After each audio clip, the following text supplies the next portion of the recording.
The sound of a metal detector shrieking cut through Norfolk Naval Station like a gunshot. "Hands up now!" What? Master Sergeant Derek Holloway's voice thundered across the security checkpoint at exactly 14:23 hours on a cold December afternoon. Every head turned. Every breath stopped. Standing in the center of the chaos was a teenage girl. Torn jeans. Faded hoodie. No identification. No explanation. And eyes that seemed to be counting every camera, every guard, every weakness in the building. In the next 30 minutes, this girl would destroy careers, expose secrets, and reveal a truth that would shake the entire United States Navy to its foundation. If you want to see how this satisfying story ends, subscribe to my channel and follow until the last second. Drop a comment telling me which city you're watching from. I want to see how far this story travels. The metal detector screamed again. Master Sergeant Derek Holloway had been running security checkpoints for 18 years. He had processed generals, admirals, senators, and once a sitting vice president. He had seen every trick, every excuse, every pathetic attempt to breach the largest naval base on the East Coast. But he had never seen anything like this. I said, "Hands up." He moved forward, his hand already resting on his sidearm. "Do it now." The girl didn't move. She just stood there, motionless, like a statue carved from ice. Specialist Miranda Cole laughed from behind the inspection counter. "What do we have here? Lost little girl looking for the mall." No response. "Hey!" Miranda snapped her fingers. "I'm talking to you. You deaf or something?" The girl's head turned slowly. Her eyes found Miranda's face, and something in that gaze made the specialist's smile falter. Just for a second. Just enough. "Check her," Holloway ordered. "Full sweep." Private First Class Tyler Morrison stepped forward eagerly. 22 years old, 3 months out of training, and desperate to prove himself to the senior guards. He circled the girl like a shark circling blood. "No bag," he reported. "No purse, no wallet, nothing." "What about ID?" Tyler patted her pockets roughly. "Empty. She's got nothing, Sarge." Holloway's eyes narrowed. "Name, silence. I asked you a question." He stepped closer, close enough to smell her, close enough to make his point. "What is your name?" The girl looked up at him. Her face showed nothing. No fear, no anger, no confusion. Just observation. Like she was taking notes. Like she was studying him for a test he didn't know he was taking. "Call security," Miranda suggested, pulling out her phone. "We got a mental case here." "Wait." Holloway held up his hand. Something wasn't right. The girl's stillness was too complete, too controlled. Homeless people fidgeted. Scared people trembled. Crazy people talked to themselves.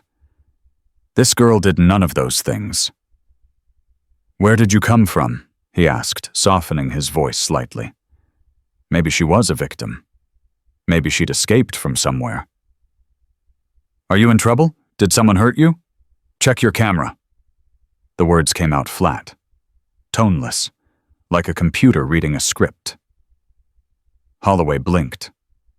"What? Camera 7. The girl tilted her head toward the ceiling. "Upper left corner. It's been offline for 8 hours. Your motion sensor by the east door has a 3.2-second delay, and your ventilation shaft in Section C has no security grating." The checkpoint went silent.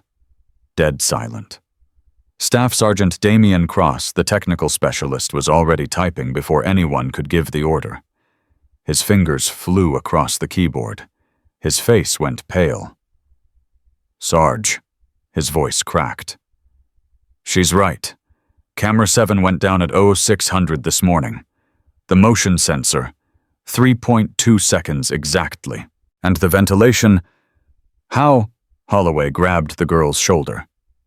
How do you know this? Who are you? She looked at his hand on her shoulder. Then she looked at his face. You have 30 seconds to remove your hand. Or what? Holloway laughed. He actually laughed. You gonna file a complaint? 25 seconds. Miranda was recording now, her phone held up like a weapon. This is gold. Homeless teenager threatens Master Sergeant. TikTok is gonna love this. 20 seconds. Tyler moved closer, emboldened by Holloway's confidence. Hey, little girl, you know what happens to people who threaten military personnel? You know where you're gonna spend the night. 15 seconds. That's enough. Holloway's grip tightened. You're coming with me. We're gonna find out exactly who you are and what you're doing here. He pulled. She didn't move. His arm jerked, his shoulder strained. 240 pounds of trained military muscle, and he couldn't move a 115-pound girl a single inch. What the... 10 seconds. She's strong, Tyler said, his voice uncertain now. Sarge, she's really strong. Help me. Tyler grabbed her other arm. Together they pulled. Together they failed. The girl remained rooted to the floor like her feet had been welded to the concrete. 5 seconds. Call the MPs, Holloway shouted. Now! Cross was already on the radio, his hands shaking. This is Checkpoint Alpha. We need military police immediately. We have a situation. What kind of situation? The dispatcher's voice crackled through the speaker. I don't. Cross looked at the girl, at Holloway, and Tyler straining against her immovable form.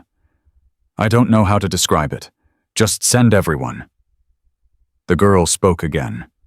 Her voice hadn't changed, hadn't risen, hadn't fallen. Time's up. And then she moved.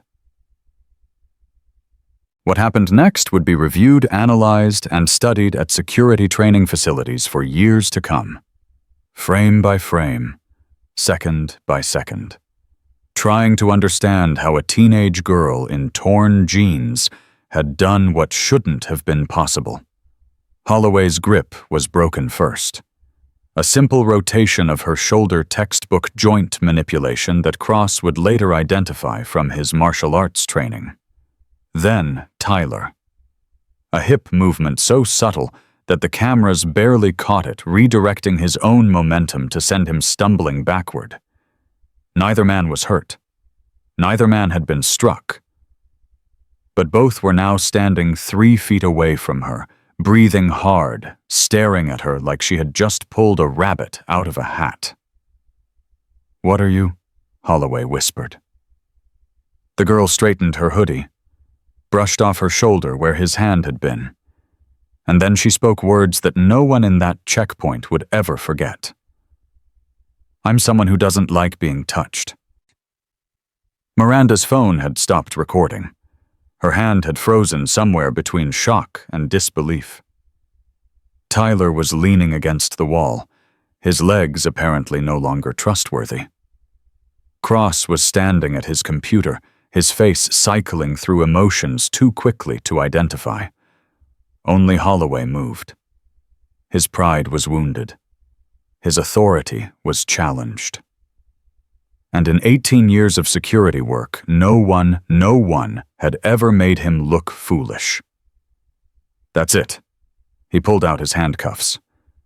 You're under arrest, trespassing on federal property, resisting detention, assaulting military personnel. I haven't assaulted anyone. You resisted. I stood still. You fell over. A ghost of something crossed her face. It might have been amusement. That's not assault. That's physics.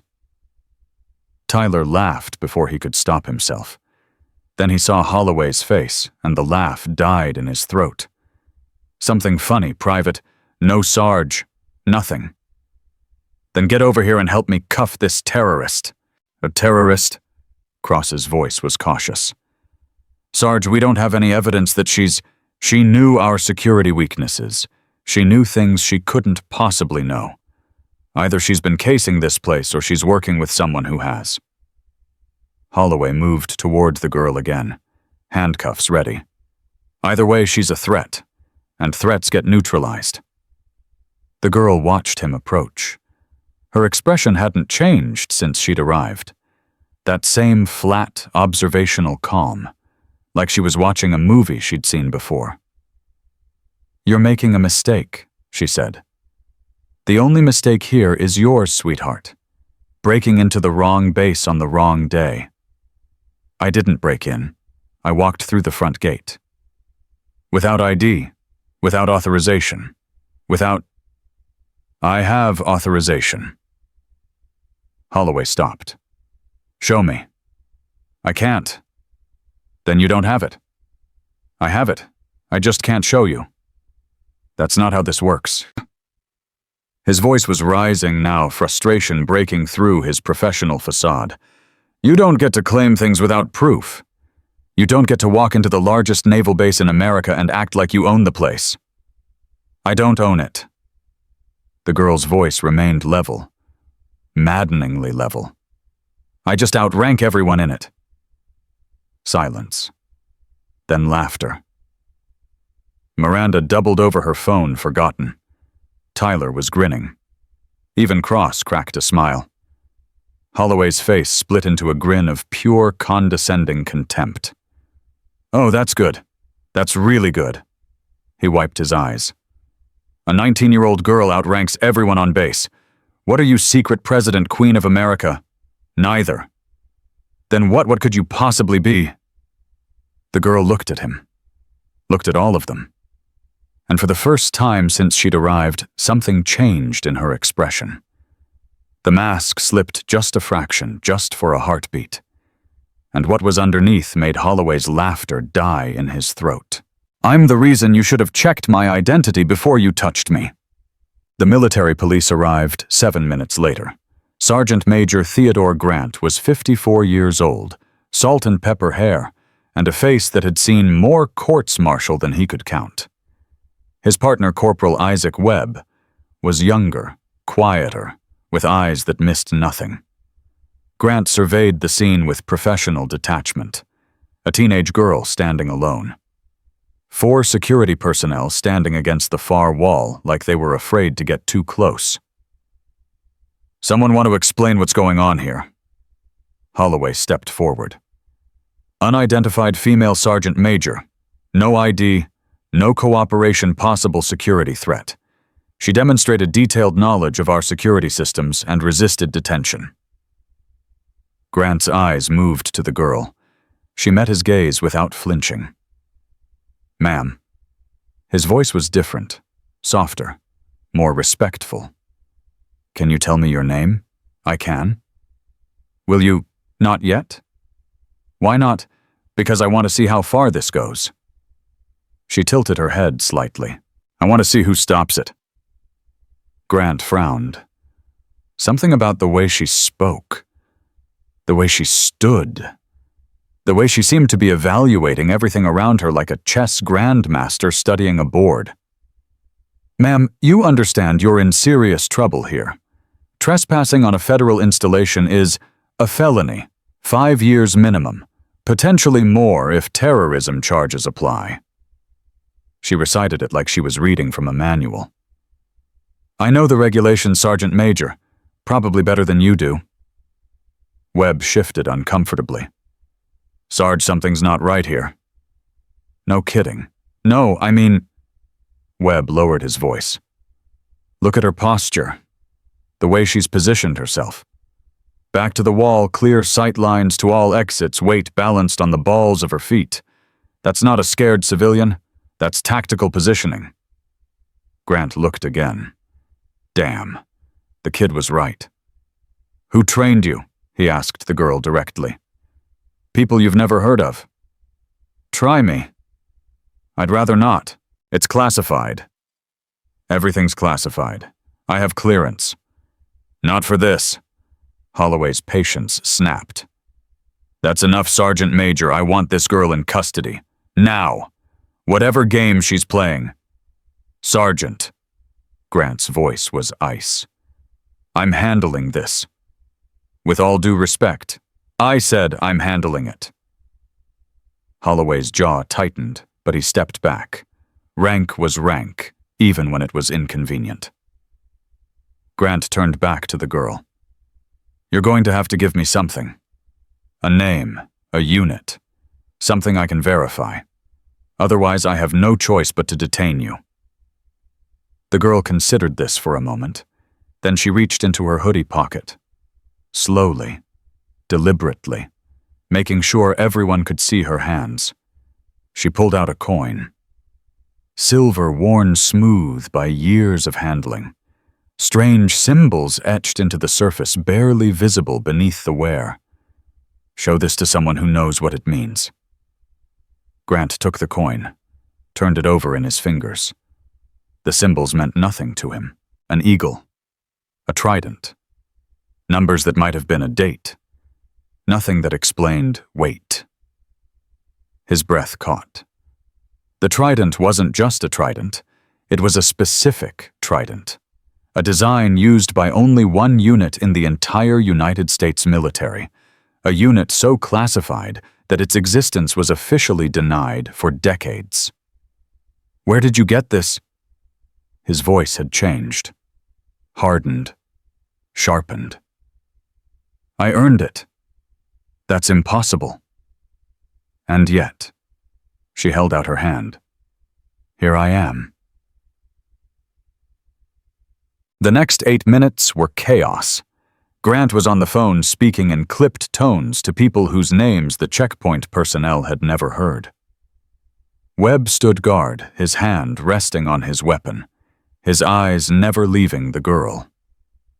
Holloway paced like a caged animal, his authority stripped away by forces he didn't understand. Miranda had stopped recording, had stopped laughing, had stopped doing anything except stare at the girl with growing terror. What's happening? Tyler whispered to Cross. Who is she? I don't know. Cross was typing furiously, running searches, cross-referencing databases. But that coin, those symbols, they're connected to something called DevGru, Naval Special Warfare Development Group. SEALs. Beyond SEALs. Black Ops. The kind of stuff that doesn't officially exist. Tyler looked at the girl. The teenage girl in torn jeans and a faded hoodie. The homeless vagrant who couldn't weigh more than 115 pounds. That's impossible. She's just a kid. Yeah. Cross's voice was hollow. That's what I thought too. Grant returned, his face completely changed. The professional detachment was gone, replaced by something that looked uncomfortably like fear. Everyone out. What? Holloway stepped forward. Sergeant Major, this is my checkpoint. Not anymore.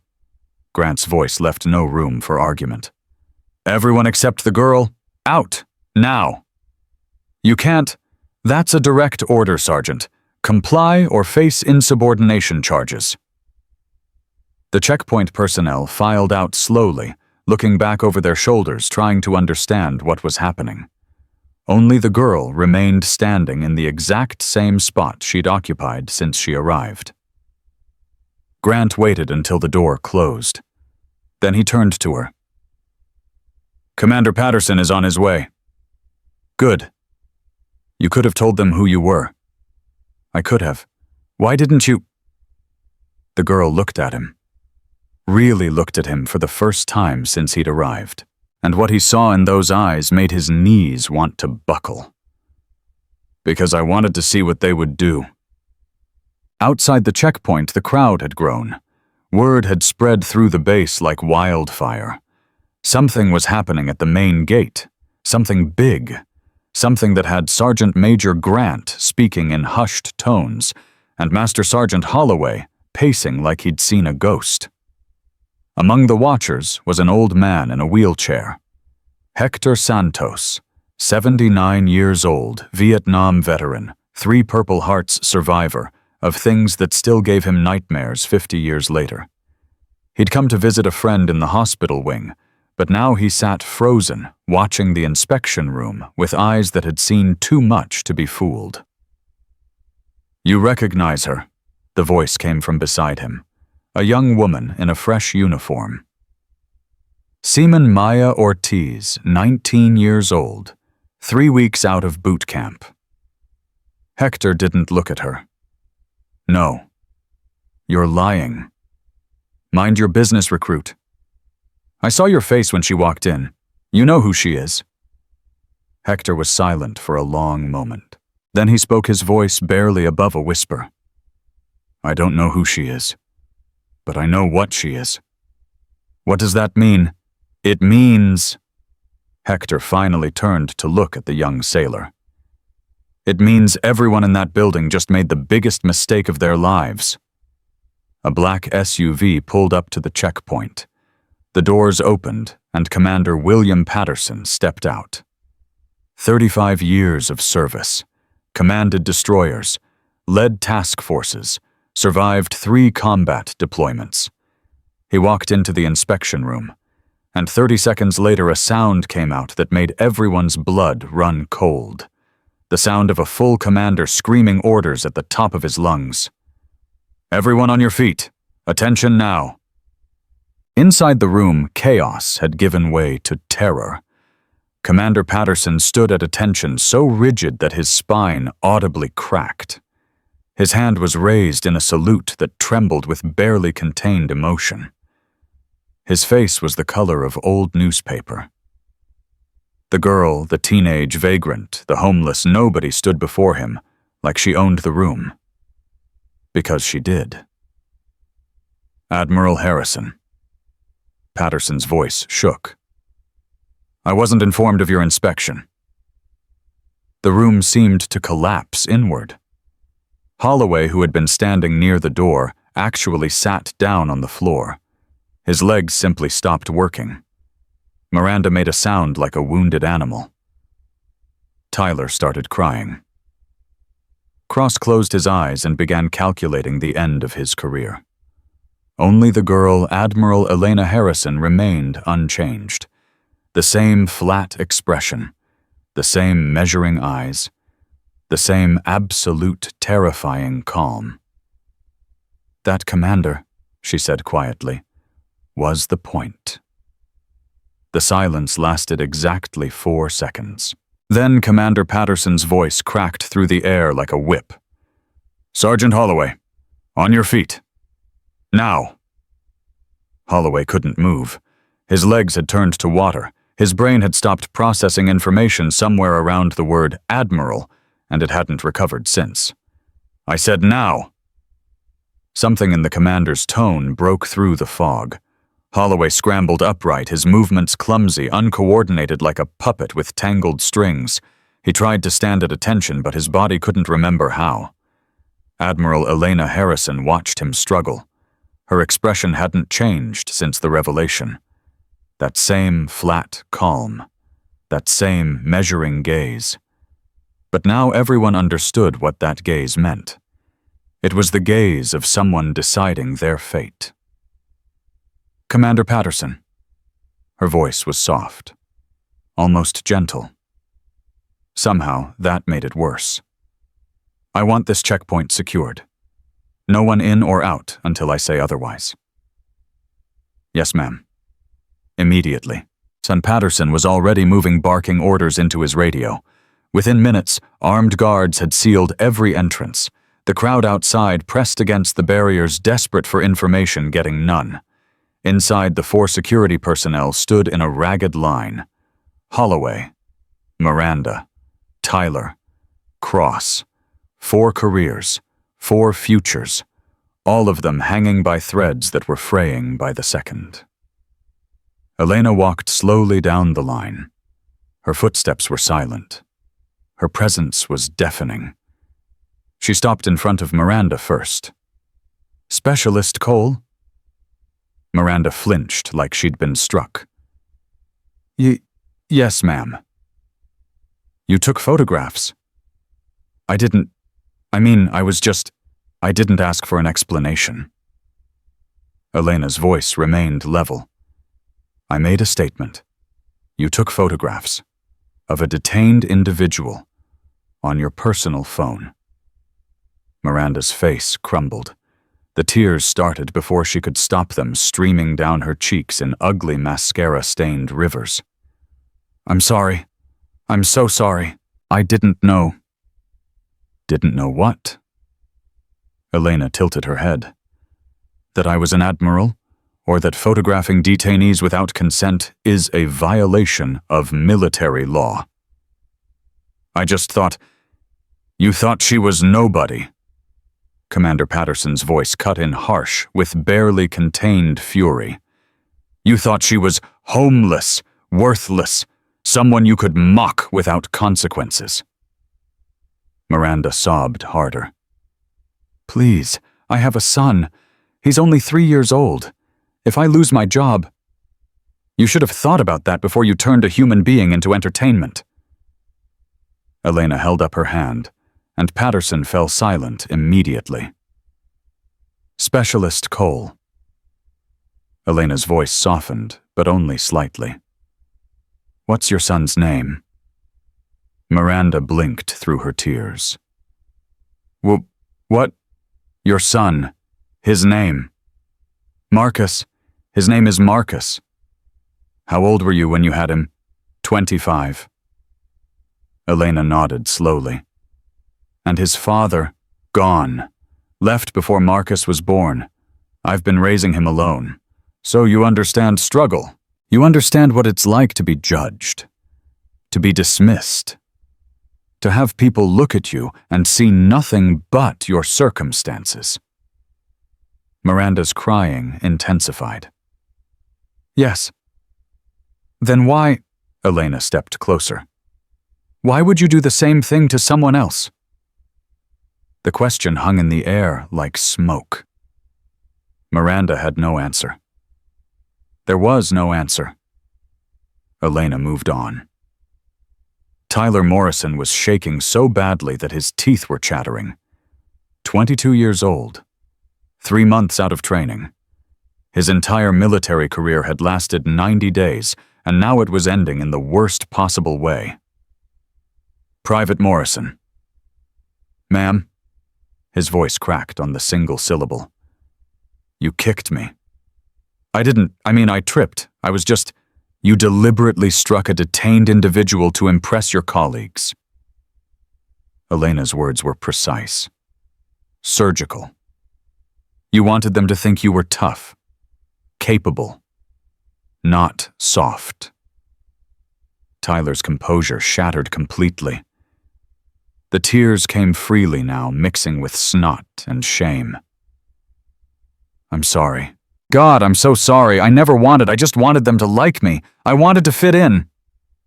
And fitting in required assaulting a woman who couldn't fight back. I didn't think of it as assault. What did you think of it as? Tyler opened his mouth, closed it, opened it again. I don't know, he finally whispered. I don't know what I thought. Elena studied him for a long moment. She saw something in his eyes, something that the others didn't have. Genuine confusion. Genuine remorse. Not just fear of consequences, but actual understanding that he had done something wrong. She filed that observation away for later. Staff Sergeant Damian Cross was next. Unlike the others, he stood at rigid attention, his face pale but composed. He met Elena's eyes directly without flinching. Staff Sergeant Cross. Ma'am, you verified my information about the security vulnerabilities. Yes, ma'am. Within 23 seconds. Fast work. Thank you, ma'am. You also tried to intervene. Twice. When Sergeant Holloway ordered the enhanced search, you objected. Cross hesitated and... Yes, ma'am. I did. Why? Because it felt wrong. His voice was steady now, gaining strength. The search wasn't following protocol. The force wasn't justified by the threat level. And the way you were being treated? He shook his head. It wasn't right. But you didn't stop it. The words hit Cross like a physical blow. His composure cracked, just slightly. No, ma'am, I didn't. Why not? Because Holloway outranked me. Because Lieutenant Commander Nash had authorized the search. Because, he stopped struggling for words. Because I told myself that following the chain of command was more important than following my conscience. Elena nodded slowly. And now I know I was wrong. Cross's voice dropped. Now I know that some orders aren't worth following. Some chains need to be broken. The words hung in the air between them. Elena held his gaze for a long moment, something unreadable passing behind her eyes. Then she moved to the last person in the line. Master Sergeant Derek Holloway. 18 years of service. Hundreds of detainees processed. A career built on authority, on control, on the absolute certainty that he was always right. All of it crumbling to dust. Sergeant Holloway. His voice came out as a croak. Ma'am, look at me. He couldn't. His eyes were fixed on the floor on the spot where he'd thrown her jacket on the concrete that suddenly seemed like the most interesting thing in the world. I said, look at me. Slowly, painfully, Holloway raised his eyes. Elena's face was inches from his, close enough that he could see the flecks of gold in her dark irises, close enough that he could feel her breath on his skin. Why? She asked. Why what, ma'am? Why did you treat me the way you did? Holloway's mouth worked silently. His brain scrambled for excuses, for justifications, for anything that would make this make sense. I was following protocol. No, you weren't. The threat level suggested there was no threat. I had to protect the base. You had to protect your ego. Elena's voice didn't rise. It didn't need to. You saw a teenage girl in torn clothes, and you saw an opportunity to feel powerful, an opportunity to feel important, an opportunity to prove to yourself and everyone watching that you were in control. Holloway's face twisted. That's not, isn't it? Elena stepped back, her eyes never leaving his. You threw my jacket on the floor. You invaded my personal space. You grabbed my wrist. You ordered a strip search in a public area. You threatened me with imprisonment. She paused, letting each accusation sink in like a knife. At any point during those 32 minutes, did you once consider that I might be a human being deserving of basic dignity? Holloway's silence was answer enough. No, Elena continued. You didn't. Because I looked like nothing, like no one important, like someone you could abuse without consequences.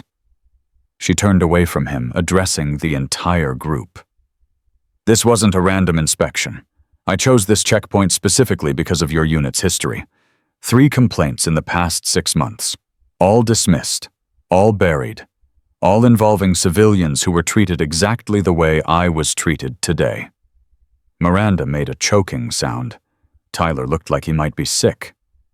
Those complaints came from people without power, without connections, without the ability to make anyone listen.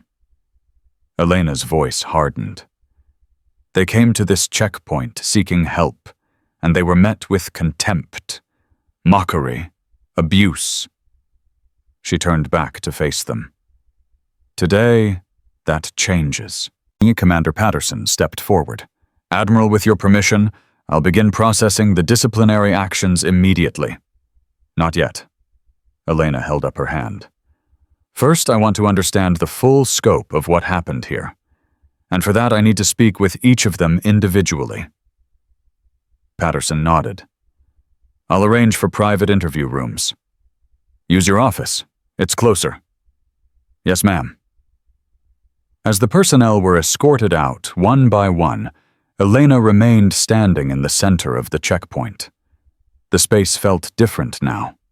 The harsh fluorescent lights, the metal detectors, the security cameras that had witnessed everything. Sergeant Major Grant approached her cautiously. "Admiral." "Sergeant Major, permission to speak freely." Elena nodded. "That was—" Grant searched for the right word. "Impressive. The way you held your composure through all of that. Most people would have revealed themselves the moment things got physical. Most people aren't trained to resist interrogation by foreign intelligence services." Grant's eyebrows shot up. "Ma'am, I've been captured 3 times in my career, Sergeant Major. Once in Afghanistan, once in Yemen, once in a country I'm not authorized to name." Elena's voice was matter-of-fact.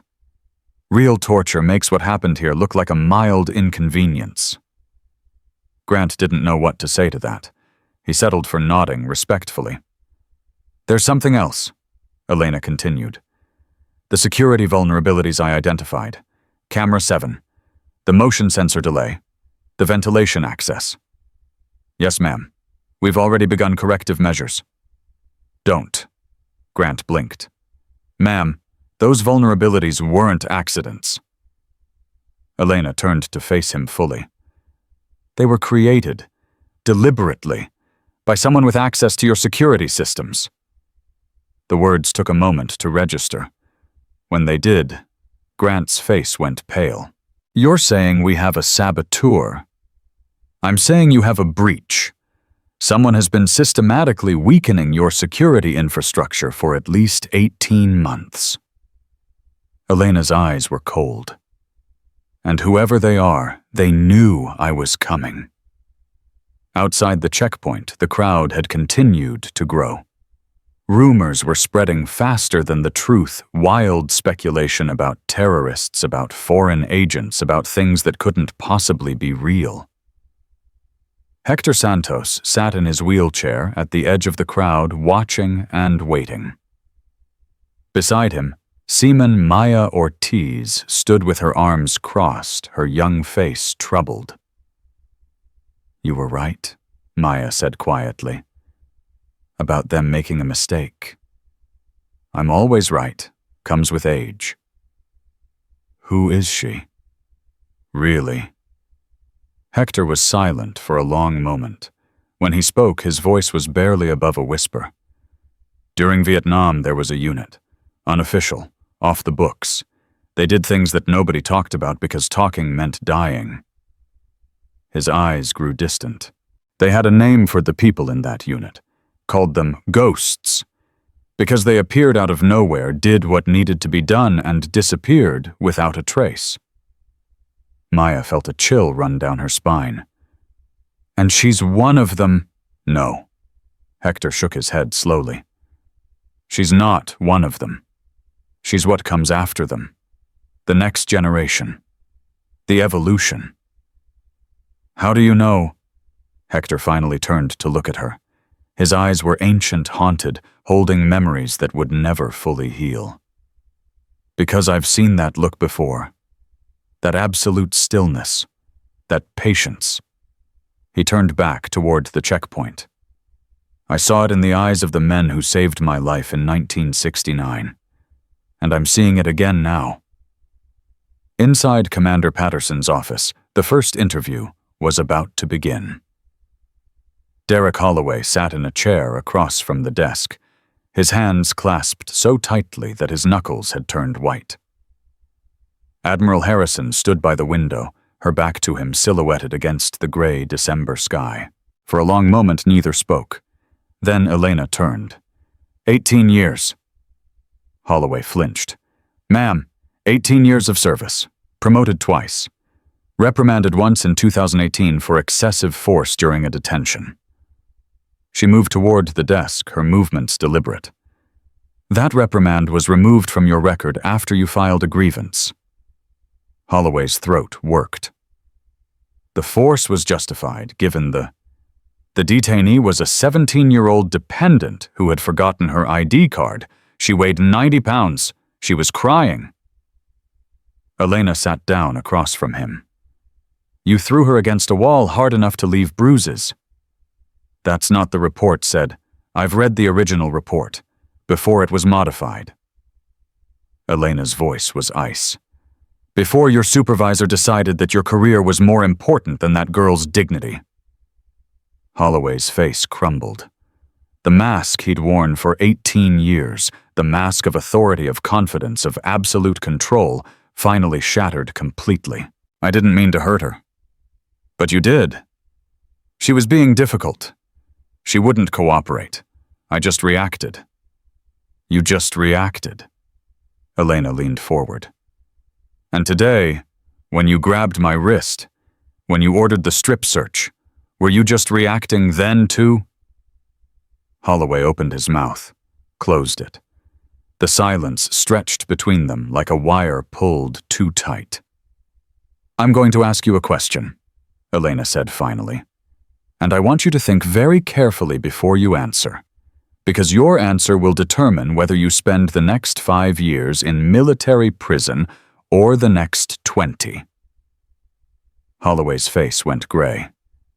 Why did you treat me the way you did? Not the excuses, not the justifications. The truth. The question hung in the air. Holloway stared at his hands, at the floor, at anywhere except Elena's eyes. When he finally spoke, his voice was barely audible. Because I could. Elena nodded slowly. Because you could. Because there were no consequences, no oversight, no one who would believe her word against mine. Holloway's voice cracked. Because for 18 years I've been telling myself I'm one of the good guys, protecting the base, following protocol, doing my job. He looked up, and there were tears in his eyes. But I'm not. I'm not one of the good guys. I'm just a bully with a badge. Elena said nothing. She just watched him fall apart piece by piece, until there was nothing left but a broken man in a uniform he no longer deserved. Court-martial, she said finally. You'll be formally charged within 72 hours. Until then, you're relieved of duty and confined to quarters. Holloway nodded. He had no fight left. One more thing. Elena stood moving toward the door. That 17-year-old girl you assaulted in 2018, her name was Sarah Chen. She was the daughter of a naval intelligence officer. 3 months after your grievance was upheld, she attempted suicide. Holloway's face went white. She survived, but she never set foot on a military installation again. Her father requested a transfer to a civilian position. Her mother filed for divorce. Elena opened the door. One moment of violence, one abuse of power, and an entire family was destroyed. She looked back at him one final time. Remember her name, Sergeant. Sarah Chen. Remember it for the rest of your life. The door closed, and Derek Holloway buried his face in his hands and wept. The next 3 interviews followed in rapid succession. Miranda Cole broke down before Elena could ask her first question, confessing to everything: the photographs, the mockery, the pattern of behavior that stretched back years. Her phone records would later reveal over 200 images of detainees, all taken without consent, all shared on private social media groups, where military personnel traded stories about the freaks they'd encountered. Other than honorable discharge, loss of benefits, 10-year ban on government employment, and the knowledge that somewhere her 3-year-old son would grow up with a mother who had thrown away everything for the sake of cruel entertainment. Tyler Morrison's interview was different. He cried throughout, but his tears were different from Miranda's. Hers had been the tears of someone caught. His were the tears of someone genuinely horrified by what he had become. I wanted them to like me, he said over and over. I just wanted to fit in. Fitting in, Elena replied, is never worth losing yourself. She gave him a chance, suspended from security duties, formal investigation, probation, but not discharge, not yet. Because somewhere beneath the fear and the weakness, she saw something worth saving. Whether Tyler would prove her right remained to be seen. Damian Cross was last among the junior personnel. He entered the office with his shoulders squared and his spine straight. He sat without being told. He met Elena's eyes without flinching. "You're different from the others," Elena observed. "I'd like to think so, ma'am." "Why didn't you stop it? The search, the abuse. You knew it was wrong." Cross was silent for a moment. "Permission to be completely honest, ma'am." "Granted." "Because I was scared." His voice was steady, but there was pain underneath. Not of Holloway, not of the consequences. I was scared of being the person who rocks the boat, the troublemaker, the one who makes everyone's life difficult. He shook his head slowly. "I've spent my entire career being the reliable one, the team player, the guy who follows orders and doesn't ask questions. And today I realized that being reliable isn't the same as being right." Elena studied him for a long moment. "Staff Sergeant Cross, I'm going to recommend that you be reassigned to a position that better utilizes your capabilities. You'll receive a letter of counseling for your role in today's events, but no formal disciplinary action." Cross blinked. "Ma'am, you made mistakes, but you also demonstrated critical thinking under pressure, willingness to question your own assumptions, and the integrity to admit fault without deflection." Elena stood. "The Navy needs more people like that. Don't make me regret this decision." Cross rose slowly, something shifting in his expression. Not relief. Something deeper. Resolve. "I won't, ma'am. Thank you." He was almost to the door when Elena spoke again. "Staff Sergeant?" "Ma'am, the security breach I mentioned. The sabotage. I'm going to need someone with your technical skills to help investigate." She paused. "Interested?" Cross turned back, surprise evident on his face. "You're offering me a position on your team." "I'm offering you a chance to do something that matters, to be part of something bigger than checkpoint duty and metal detectors." Elena met his eyes. "What do you say?" For a moment, Cross didn't respond. Then slowly a smile crossed his face. "When do I start?" The final interview was with Lieutenant Commander Victoria Nash. She entered the office like a woman walking to her own execution, spine, rigid face, pale, every movement controlled with desperate precision. 15 years of service, early promotions, excellent evaluations, a career trajectory that had seemed unstoppable, all of it balanced on a knife's edge. Elena didn't offer her a seat, didn't offer her water, didn't offer her anything except silence and the weight of judgment. "Lieutenant Commander Nash." "Admiral." Nash's voice was steady, but her hands were trembling. "You authorized the enhanced search. I followed protocol. You glanced at a detained individual for approximately 3 seconds, made an assessment based entirely on her appearance, and told your personnel to process her and move on." Elena's voice was cool, analytical. "Is that your definition of protocol?" Nash's composure cracked. "I was busy. I had a briefing. I thought..." "You thought she was nobody."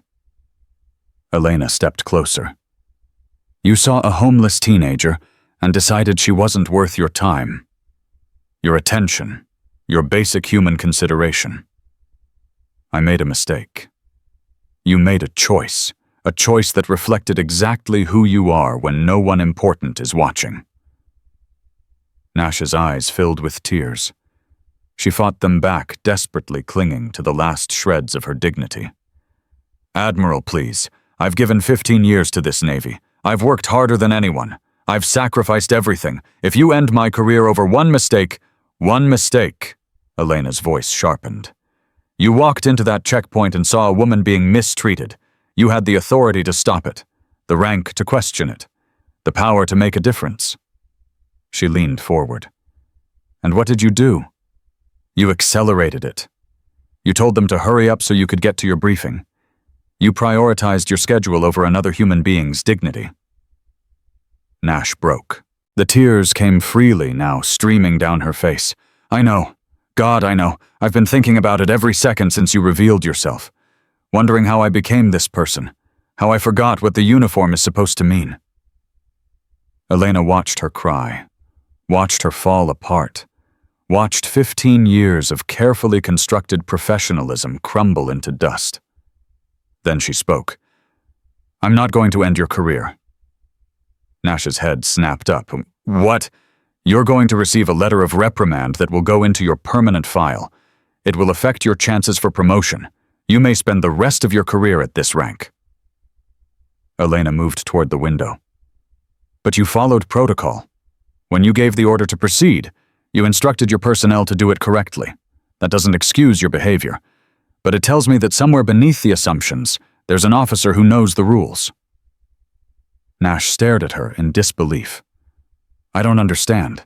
After everything I did. I'm giving you a second chance because I believe you can learn from this. Elena turned to face her.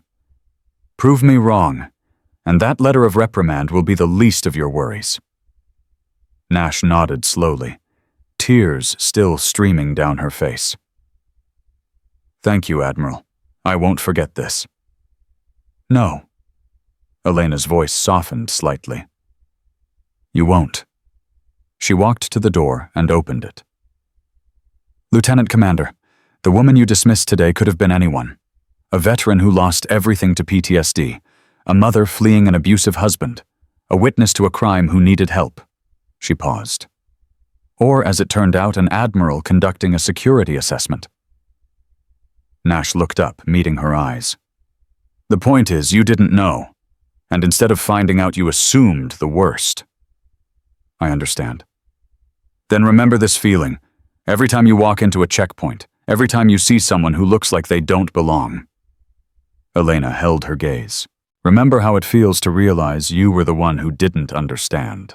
Nash walked out of the office, her career wounded, but still breathing. Elena remained standing by the window, looking out at the base that stretched beneath her. The ships, the buildings, the thousands of personnel who had no idea what had happened today. She had ended one career, damaged several others, taught lessons that would echo through this base for years to come. But that wasn't why she was here. Her satellite phone buzzed. She looked at the screen and felt something cold settle in her stomach. Admiral James Warren, her commanding officer. The only person who knew the full scope of what she was really doing. Ghost Actual, she answered. Admiral Harrison. Warren's voice was grave. We have a problem. The security breach. Worse, the pattern you identified at Norfolk, we've found it at 6 other facilities. Same vulnerabilities, same timing, same signature. Elena's jaw tightened. Someone's building infrastructure. Someone's been building it for 18 months. And Harrison? Warren paused. They knew you were coming. They knew about the inspection before we did. The words hung in the air like a death sentence. We have a mole, Elena said quietly. High level.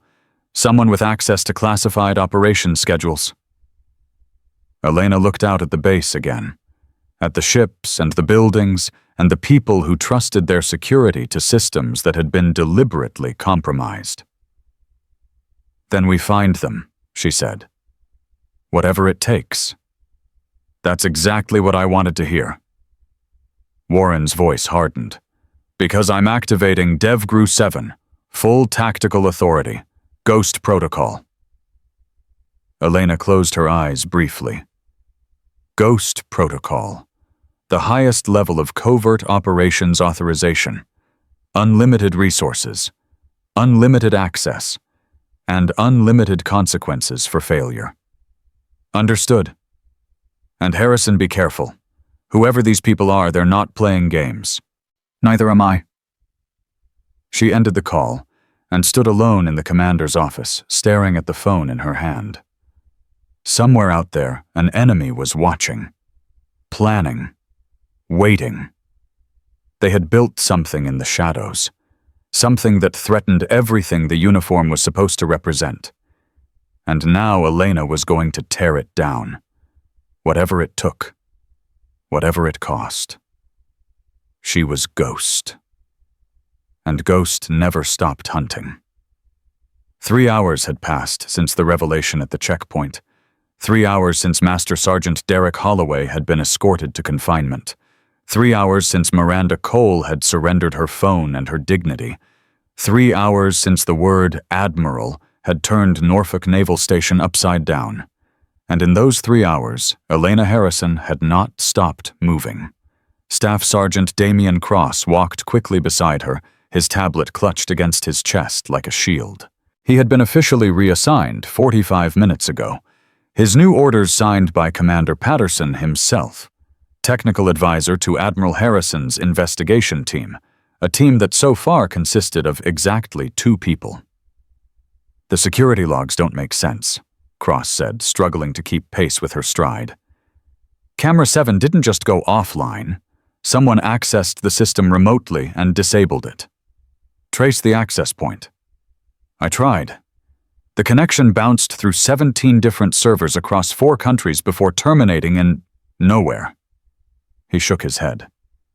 Whoever did this knew exactly what they were doing. Elena stopped walking. Cross nearly collided with her back. Staff Sergeant. Ma'am, when someone goes to that much trouble to hide their tracks, what does that tell you?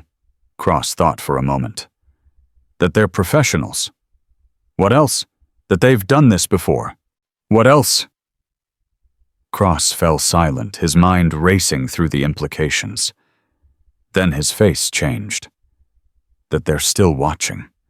They built in 17 layers of protection because they knew someone would eventually come looking. They're not just hiding their past actions. They're protecting their ongoing operations. Elena almost smiled. Almost. You're smarter than your file suggests, Staff Sergeant. Thank you, ma'am, I think.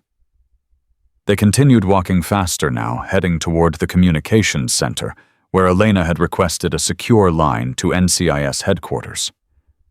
Admiral, the voice came from behind them. Elena turned to find Sergeant Major Grant approaching at a rapid pace, his face troubled.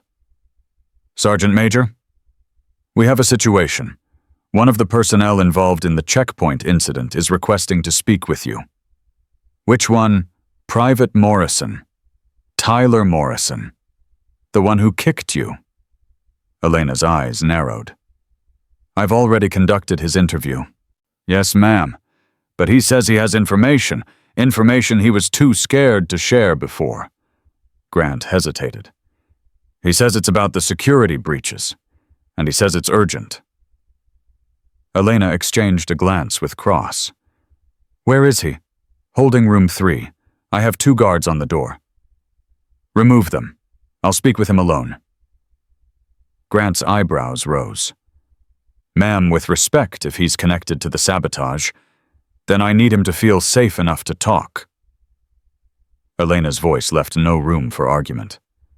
Remove the guards, now. Tyler Morrison looked worse than he had 3 hours ago. His eyes were red and swollen from crying. His uniform was disheveled, the buttons misaligned as if he'd dressed in the dark. His hands shook so badly that he had to press them flat against the table to keep them still. Admiral Harrison. His voice cracked on her name. Thank you for seeing me.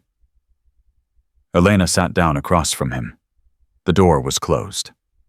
They were alone. You said you have information. I do. At least I think I do. I'm not sure if it matters, but after everything that happened, I couldn't stop thinking about it, and I realized... Private. Elena held up her hand. Slow down. Start from the beginning. Tyler took a shaky breath. closed his eyes, opened them. 6 weeks ago, Sergeant Holloway asked me to do something. He said it was routine maintenance, said it happened all the time and that I shouldn't worry about documenting it. Elena felt something cold settle in her stomach. What did he ask you to do? He gave me a flash drive, told me to plug it into the security terminal in Sector C and run a program. Said it was a firmware update that IT had approved but hadn't gotten around to installing. Cross made a strangled sound. Elena silenced him with a look. Did you do it? Yes, ma'am. Tyler's voice was barely above a whisper. I trusted him. He'd been doing this for 18 years. I thought he knew what he was doing. What happened after you ran the program? Nothing. At least nothing I noticed. The terminal rebooted, everything looked normal, and Holloway told me I did good work. Tyler's hands started shaking again. But today, when you said the motion sensor had a 3.2-second delay, I remembered. The program I installed was specifically for the motion sensors. Holloway said it was calibration software. Elena sat back in her chair. Her mind was racing through the implications. Did you keep the flash drive? No. Holloway took it back immediately. Did anyone else see you install the program? No. Holloway specifically waited until the sector was empty. Did he ask you to do anything else? Any other installations? Any other modifications? Tyler hesitated. His face cycled through emotions too quickly to identify. Private Morrison, I need you to tell me everything. There was one other thing. His voice dropped even lower. About 3 weeks ago, Holloway asked me to cover his shift for 2 hours, said he had a personal errand, but I saw him leaving the base in a civilian car, a black sedan, and there was someone else in the driver's seat. Did you see who? No, but I saw the car again 2 days later. It was parked outside the communications building, and this time I saw the driver. Elena leaned forward. Who was it? Tyler's face went pale. His hands gripped the edge of the table so hard his knuckles turned white. I don't know his name, but I know his face. He works in intelligence. I've seen him around the base. Tyler swallowed hard. And Admiral, he was watching you today. At the checkpoint. He was in the crowd taking pictures on his phone. And when you revealed yourself, he disappeared. Just vanished. The silence that followed was absolute. Elena's mind was already sorting through the information, building connections, identifying patterns. Holloway wasn't just an abusive security officer. He was compromised, recruited, possibly years ago, and whoever had recruited him was still on this base. Private Morrison. Yes, ma'am. I'm going to ask you to do something difficult, something that might put you in danger. Tyler's face went even paler, but he didn't look away. Whatever you need. I need you to identify that man, the one from the intelligence building. Can you do that? I think so. Yes, I can. Elena stood. Staff Sergeant Cross will take you to a secure location. You'll look through personnel files until you find him. And Private, ma'am, tell no one about this conversation. Not your commanding officer, not your friends, not your family. No one. Tyler nodded slowly. I understand. I hope you do. Elena moved toward the door. Because the people we're dealing with have been operating under our noses for 18 months. They've compromised 7 facilities. They've built infrastructure for something we don't yet understand. And they've already proven they'll do whatever it takes to protect their operation. She opened the door and looked back at him. If they find out you're helping me, they will kill you. Is that clear? Tyler's face was white as bone, but his voice was steady when he answered. Yes, ma'am. It's clear. Good. Then let's get to work. 45 minutes later, Tyler Morrison identified the man from the intelligence building. His name was Robert Keane. 22 years in naval intelligence. Spotless record. Unremarkable career. The kind of man who blended into the background of any military installation. The kind of man who could hide in plain sight for decades. "Are you sure?" Cross asked, his voice tight. "Absolutely certain. That's him." Tyler pointed at the photo on the screen. "That's the man I saw with Holloway. The man who was watching the Admiral at the checkpoint." Elena studied the photograph. Robert Keane looked exactly like what he was supposed to be. Ordinary, forgettable.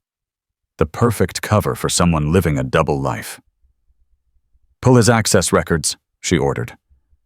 "Every facility he's visited in the past 18 months. Every system he's logged into. Every file he's accessed." Cross's fingers flew across the keyboard. The data populated on the screen line after line of timestamps and locations and security clearances. And then his face went gray. "Admiral. What is it?"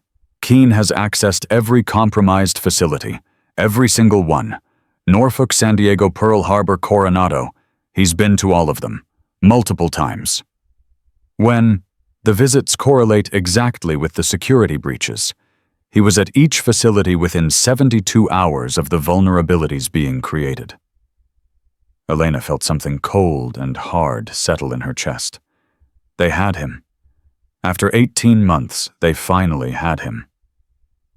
"Where is he now?" Cross typed rapidly. His face changed again. "He left the base 40 minutes ago. Personal vehicle. Heading toward the civilian district. Track him." "I can't. He disabled his GPS tracker before leaving. His phone went dark at the same time." "He knows." Elena's voice was ice. "He knows we're on to him. Admiral, if he's running, then we need to catch him before he disappears." Elena was already moving toward the door. "Sergeant Major Grant." Grant appeared within seconds. "Ma'am, I need a tactical team. 6 operators, armed and ready to move in 5 minutes." "Admiral, with respect, I don't have authority to authorize a tactical deployment." "I do." Elena pulled out her satellite phone. "Ghost protocol. As of this moment, this base is under my operational command. Anyone who has a problem with that can take it up with the Secretary of the Navy." Grant's eyes widened, but he didn't argue. "Yes, ma'am. 5 minutes." The tactical team was ready in 4. 6 operators in full combat gear, armed with weapons that most people didn't know existed. They stood at attention as Elena approached, their faces expressionless, their eyes sharp. "We're hunting a traitor," Elena said simply. "His name is Robert Keane. He's been compromising naval security for 18 months. He knows we're coming. He's desperate. And desperate people do desperate things." She looked at each of them in turn. "Rules of engagement. Non-lethal force unless absolutely necessary. I need him alive. He has information we need. Information that might tell us how deep this conspiracy goes." The team leader, a lieutenant named Chen, nodded. "Understood, Admiral. Do we have a location?" "Staff Sergeant Cross is tracking his last known position. We'll update en route." Elena moved toward the lead vehicle. "Let's move."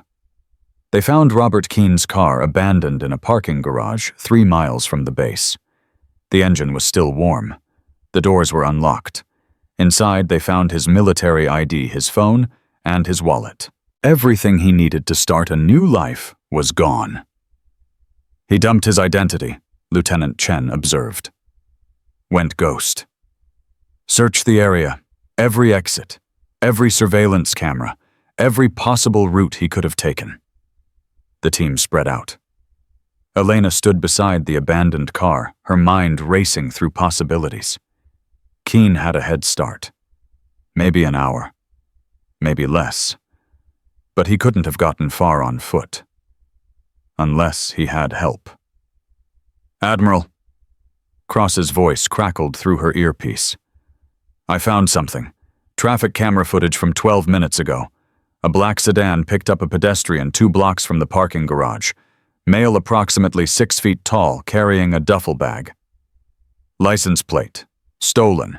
Reported missing from a car in Richmond 3 days ago. Where did they go? North on Interstate 64. But Admiral, they're not alone. I'm counting 3 vehicles in convoy formation. Professional spacing. Counter-surveillance driving patterns. Elena's blood ran cold. They're not running.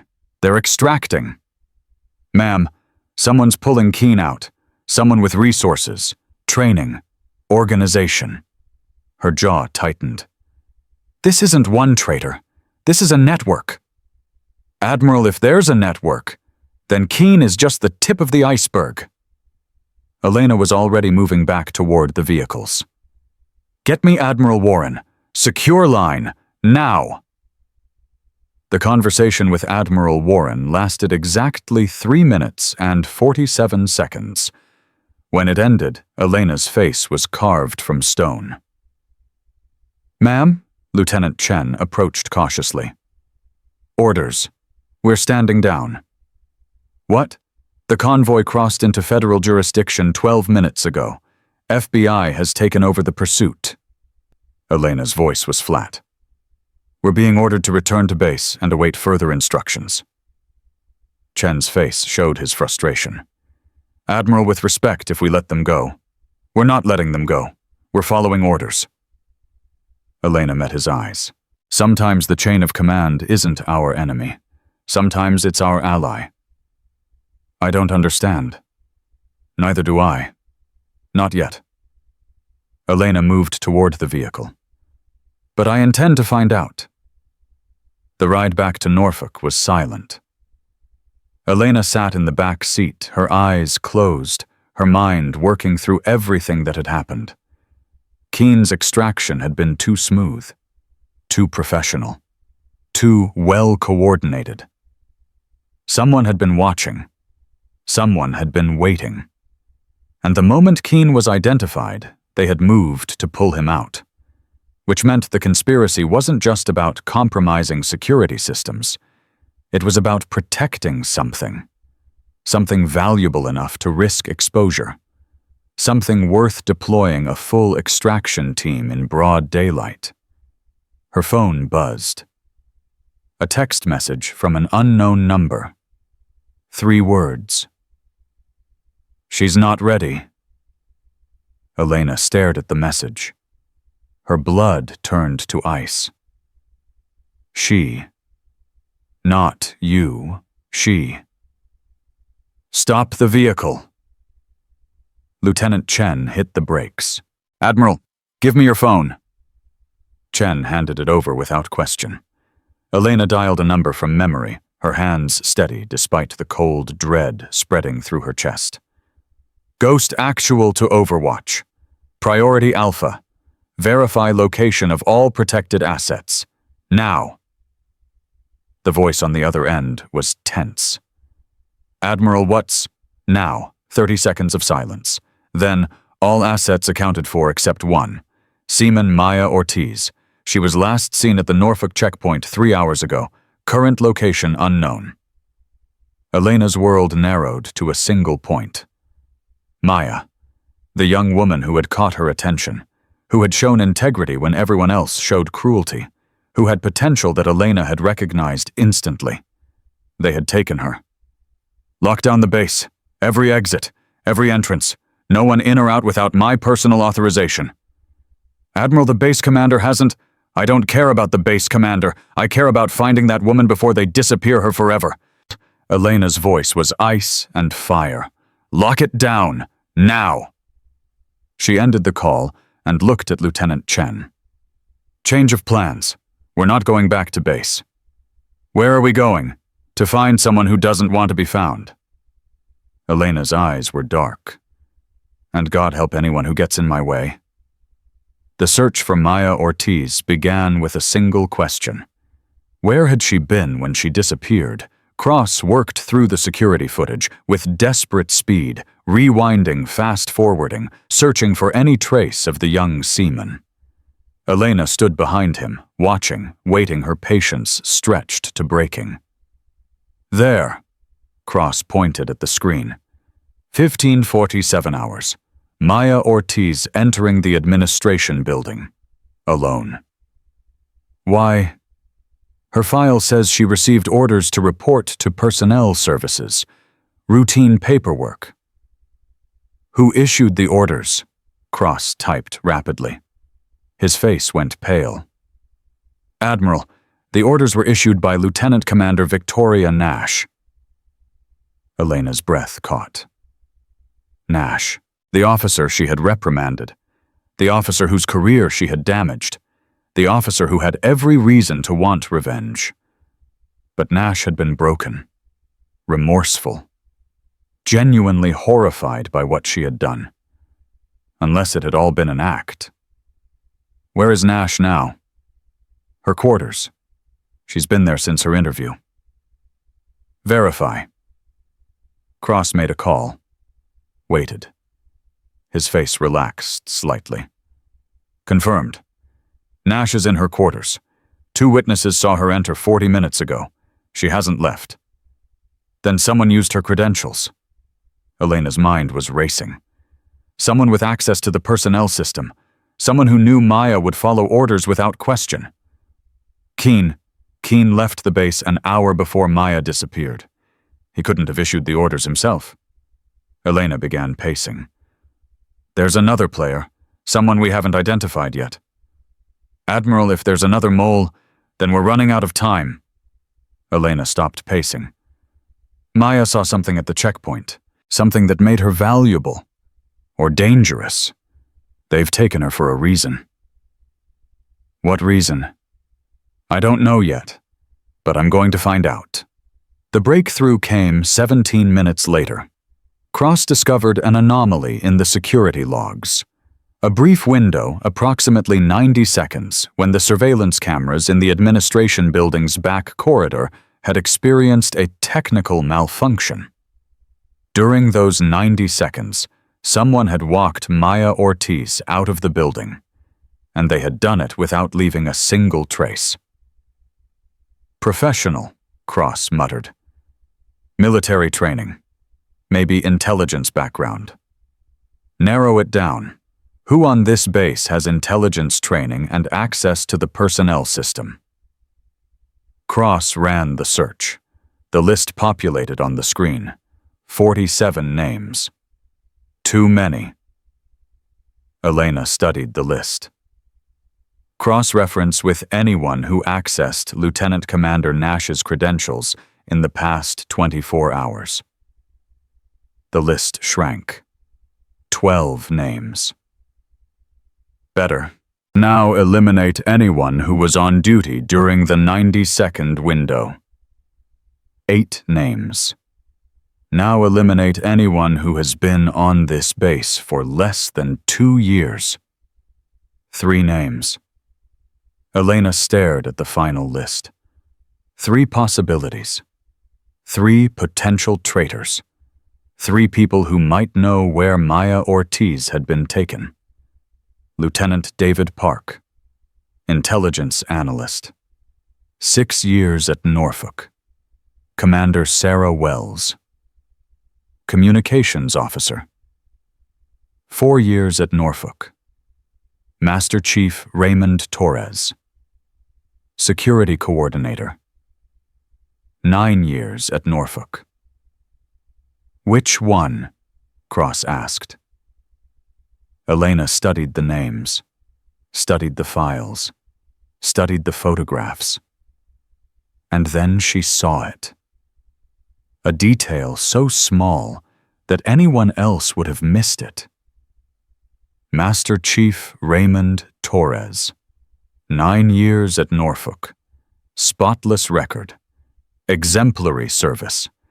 And in his personnel photograph, barely visible at the edge of his collar, a small pin. A pin bearing symbols that Elena recognized instantly. Symbols that matched the ones on Robert Keene's hidden communications equipment. Torres, she said quietly. It's Torres. How do you know? Because he's wearing his allegiance on his uniform. Elena pointed at the pin. That symbol. It's a recognition marker, used by intelligence operatives to identify each other in the field. Cross zoomed in on the image. His face went gray. I've seen that symbol before. In the files from the other compromised facilities. It was marked on equipment, on documents, on everything. It's their signature. Elena's voice was cold. Their calling card. And Torres has been wearing it for 9 years. Admiral, if Torres is part of the network, then he knows where they've taken Maya. Elena was already moving. And he's going to tell me. Master Chief Raymond Torres was exactly where his duty schedule said he would be. The Security Coordination Center, 3rd floor of the administrative building. Alone. Elena entered without knocking. Torres looked up from his computer, surprise flickering across his face before professional composure reasserted itself. Admiral Harrison, I wasn't expecting. Where is she? Torres blinked. I'm sorry. Seaman Maya Ortiz, you helped extract her from this building 2 hours ago. Where did they take her? The silence lasted exactly 3 seconds. Then Torres smiled. It was the wrong smile. Cold. Empty. The smile of someone who had already made peace with what was about to happen. You're good, Admiral. Better than we expected. He leaned back in his chair. But you're too late. Where is she? Beyond your reach. Torres's smile widened. The package was secured 45 minutes ago. By now she's in a location that doesn't officially exist, being transported to a country that will never admit she's there. Elena's blood ran cold, but her voice remained steady. Why take her? She's nobody. A recruit 3 weeks out of boot camp. That's where you're wrong. Torres stood slowly, his hands visible on the desk. She's not nobody. She's a witness. She saw something at the checkpoint that she shouldn't have seen. And more importantly, his smile turned predatory. She was going to be your protégé, wasn't she? Your legacy. The next ghost. Elena's heart stopped. You've been watching me. For 3 years, Torres laughed. Every inspection, every assessment, every person you've recruited, we've been watching it all. Who is we? People who understand that the Navy you're trying to protect is already dead, rotting from the inside, corrupted by politics and bureaucracy and weakness. Torres's voice turned bitter. We're building something new, something stronger, and we can't let people like you stand in our way. Elena studied him carefully. His posture, his breathing, the subtle tension in his shoulders. He was stalling. The extraction team, she said quietly. They're not just taking Maya. They're coming back for you. Torres's smile faltered. Just for a second. Just enough. You're being extracted too. That's why you're still here. You're waiting for your ride. Elena took a step closer. But here's what you don't know. I shut down this base 20 minutes ago. Every exit, every entrance, nothing in, nothing out. Torres's face changed. The confidence cracked. The smile died. You're lying. Am I? Elena pulled out her phone. One call. That's all it takes to verify. One call and you'll know that your extraction isn't coming. That your network has abandoned you. That you're going to spend the rest of your life in a military prison alone, forgotten, wondering if any of it was worth it. Torres stared at her. His hands were trembling now. Or, Elena continued, her voice soft. You can tell me where they've taken Maya Ortiz. And I can make sure that when this is over, you're treated like a man who made a mistake, rather than a monster who destroyed lives. You can't offer me anything. I can offer you a choice. Elena stepped even closer. The same choice everyone gets. The choice between doing the right thing and doing the easy thing. Torres's face twisted. Emotions warred across his features too quickly to identify. Then slowly, something broke. "The harbor," he whispered. "They're using a cargo ship. The Maria Santos. It leaves in 30 minutes. Elena was already moving toward the door. "Admiral," she paused, looked back. Torres's face was hollow. Empty. The face of a man who had just betrayed everything he'd spent 9 years building. "She's stronger than you think. The girl, Maya." He swallowed hard. "They tried to break her on the way out, told her no one was coming, told her she was going to disappear. And she looked them in the eye and said, 'The Admiral will find me.'" Torres laughed bitterly. She believed it, really believed it. Elena's jaw tightened. She was right. She left Torres alone with his choices and his consequences. There were 28 minutes to reach the harbor. 28 minutes to save a woman who had faith in someone she barely knew. 28 minutes to prove that faith wasn't misplaced. Elena had never failed a mission in her life. She wasn't about to start now. 26 minutes. The convoy tore through Norfolk streets at speeds that would have earned civilian drivers a felony. Lieutenant Chen was behind the wheel of the lead vehicle, his knuckles white against the steering wheel, his eyes fixed on the road ahead. Elena sat in the passenger seat, her phone pressed to her ear. "Harbor Security. This is Admiral Elena Harrison, authorization code Ghost 7 Alpha. I need the Maria Santos detained immediately." Static. Then a confused voice. "Admiral, I don't have any record of... Check your classified database. Code word Phantom. Do it now." More static.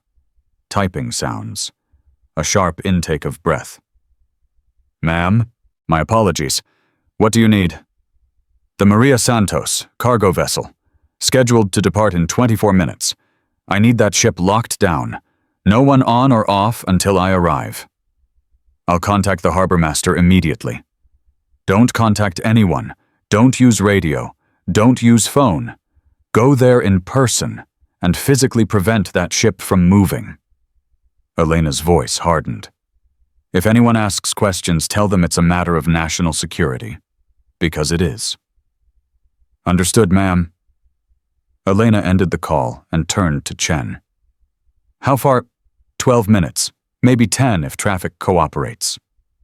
"It won't." Elena looked out the window at the congested streets ahead. "Take the service road." "That adds 3 minutes." "But it's empty. Do it." Chen yanked the wheel hard. The vehicle lurched onto a narrow access road, leaving the traffic behind. The other 2 vehicles followed in tight formation. "Admiral?" Cross's voice came through the earpiece. "I've been monitoring communications from the harbor. There's chatter on an encrypted frequency. Military grade. Can you break it?" "Already did. They know you're coming." Elena's jaw tightened. "How?" "Someone tipped them off. Someone on this base." "Torres." "Negative. Torres has been in custody since you left. This came from someone else." Another mole. The network went deeper than she had imagined. "What are they saying?" "They're accelerating the timeline. The Maria Santos is preparing for emergency departure.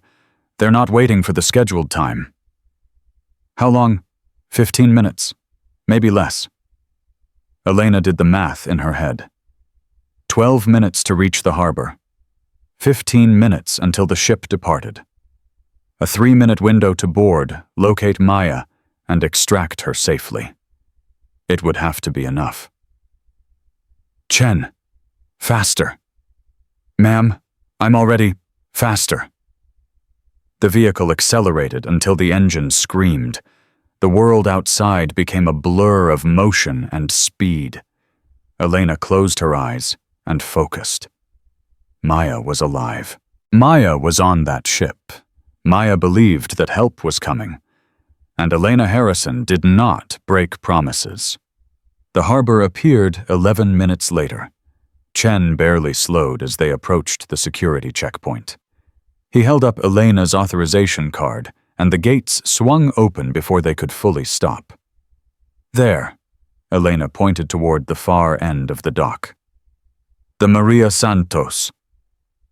The cargo ship was massive. 300 feet of rusted steel and shipping containers, its engines already rumbling with the promise of departure.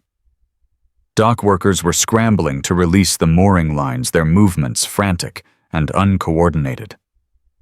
"They're panicking," Chen observed. "That's good. Panicked people make mistakes. So do overconfident ones." Elena was already out of the vehicle before it stopped moving. "Teams 1 and 2 secure the gangway. No one leaves that ship. Team 3 with me." The tactical operators moved like shadows flowing across the dock in perfect formation. Elena led them toward the ship's main access point, her weapon drawn, her senses sharp. A man appeared at the top of the gangway. Civilian clothes, hard eyes, military bearing. "That's far enough, Admiral." Elena stopped. The operators flanked her, weapons raised. "I'm here for the girl. She's not available." "That wasn't a request." The man smiled. It was the same cold, empty smile she had seen on Torres's face. "You're outnumbered, Admiral. We have 12 operatives on this ship. You have 6. The math doesn't favor you." "I've never been good at math." Elena took a step forward. "But I'm excellent at consequences. And here's the consequence you need to understand. In exactly 30 seconds, a Coast Guard cutter will round that breakwater. In 60 seconds, 2 Navy helicopters will establish aerial surveillance. In 90 seconds, this harbor will be locked down tighter than a nuclear submarine." The man's smile flickered. "You're bluffing." "Am I?" Elena tilted her head. "Check your radio. Go ahead. Ask your friends in the network what's happening right now." The man's hand moved to his earpiece. His face changed as he listened. The confidence cracked. The smile died. "You..." His voice was strangled. "You planned this." "I've been planning this for 3 years." Elena raised her weapon. "Now, the girl, or I start removing obstacles." The standoff lasted exactly 4 seconds. Then the man made his choice. He went for his weapon. He never reached it. Elena's shot caught him in the shoulder, spinning him backward against the ship's railing. He screamed, clutching the wound, his weapon clattering to the deck. "Move!" Elena charged up the gangway, her team behind her. The ship erupted into chaos. Gunfire exploded from multiple positions. Operatives appeared from behind containers, from doorways, from hiding spots that had been prepared in advance. The tactical team responded with precision, taking cover, returning fire, advancing in controlled bursts. Elena moved through the chaos like water through stone. She didn't think, didn't hesitate. Her training took over decades of muscle memory and combat instinct guiding her body, while her mind focused on one thing: find Maya. A figure emerged from her left. She disabled him with 2 shots to the leg before he could aim. Another from her right. A quick deflection, a joint lock, and he was face down on the deck. A third tried to tackle her from behind. She sidestepped, redirected his momentum, and sent him crashing into a stack of crates. "Admiral," Chen's voice cut through the gunfire. "Below deck. They're moving something." Elena ran. The ship's interior was a maze of narrow corridors and rusted hatches. Emergency lights cast everything in a hellish red glow. She could hear footsteps ahead, voices shouting in panicked urgency. "This way!" A woman's voice, muffled, desperate. "They went this way." Elena followed the sound, her weapon leading, her heart pounding against her ribs. A hatch ahead. Sealed. Locked. She didn't slow down. One kick. Two. The lock shattered on the third. The room beyond was small, dark, filled with the stench of fear and desperation. And there in the corner, hands bound, face bruised but defiant, was Maya Ortiz. "Admiral," Maya's voice cracked. "I knew you'd come." Elena crossed the room in 3 strides. Her knife was out before she reached Maya's side, slicing through the restraints with practiced efficiency. "Are you hurt?" "Nothing serious. They wanted me alive for questioning." "Can you move? I can run a marathon if it gets me off this ship." Despite everything, Elena almost smiled. "Good. Stay behind me. Don't stop for anything." They moved. Back through the corridor, back toward the chaos above. But the chaos had changed. The gunfire had stopped. The shouting had ceased. An eerie silence had descended over the ship. Elena's instincts screamed a warning. She pulled Maya behind a bulkhead, pressing them both against the cold metal wall. "Admiral Harrison." A new voice echoed through the corridor. Calm, cultured, completely in control. "Please don't make this more difficult than it needs to be." Elena's blood ran cold. She knew that voice. "I see you recognize me." The voice grew closer. "Good. That should make this conversation more efficient." Footsteps in the corridor. Measured. Unhurried. The footsteps of someone who believed they had already won. A figure appeared at the end of the hallway. Admiral James Warren, her commanding officer, her mentor, the man who had activated Ghost Protocol less than 6 hours ago. "You," Elena breathed. "You're the mole." Warren smiled. It was a warm smile, a grandfatherly smile, the smile of a man who had perfected the art of betrayal. "Not the mole, my dear, the architect." He spread his hands.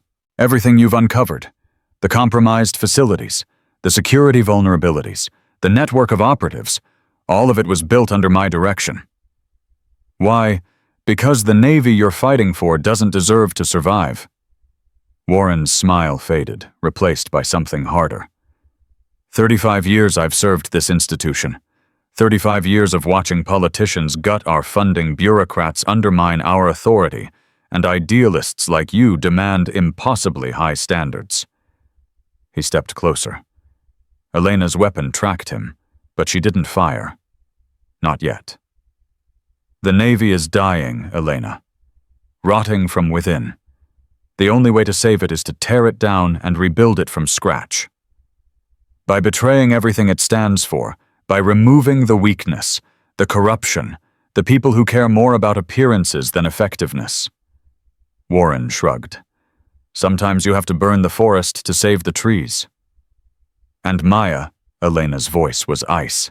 "What does a 19-year-old recruit have to do with saving trees? She was leverage." Warren's eyes found Maya cowering behind Elena's back. "You've been building something, Admiral. A new generation of operatives. People who share your ideals, your methods, your inconvenient conscience. I needed to understand your selection criteria. What makes someone worthy of becoming Ghost?" "She's not an operative. She's a seaman 3 weeks out of boot camp."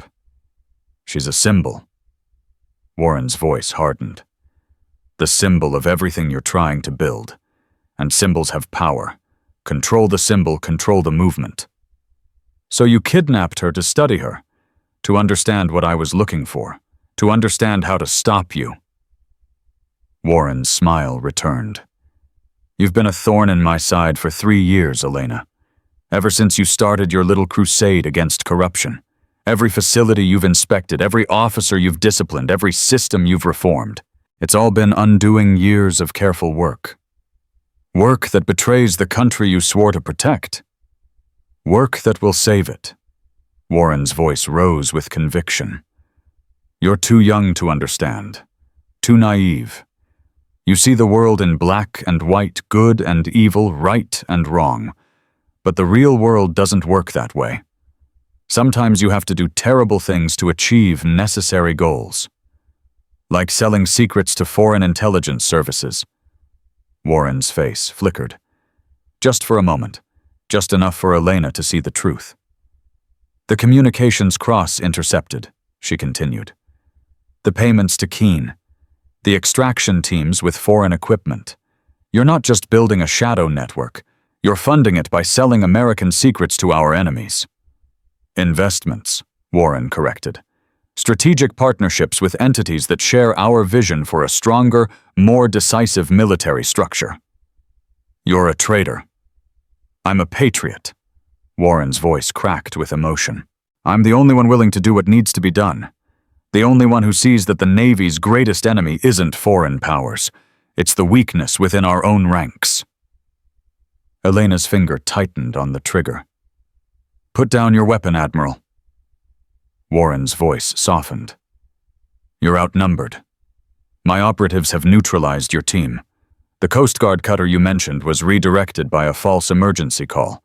The helicopters never launched. Elena's heart dropped. You're lying. Am I? Warren pulled out a radio. Team leader, status. A voice crackled back. All targets secured, 6 prisoners. No casualties on our side.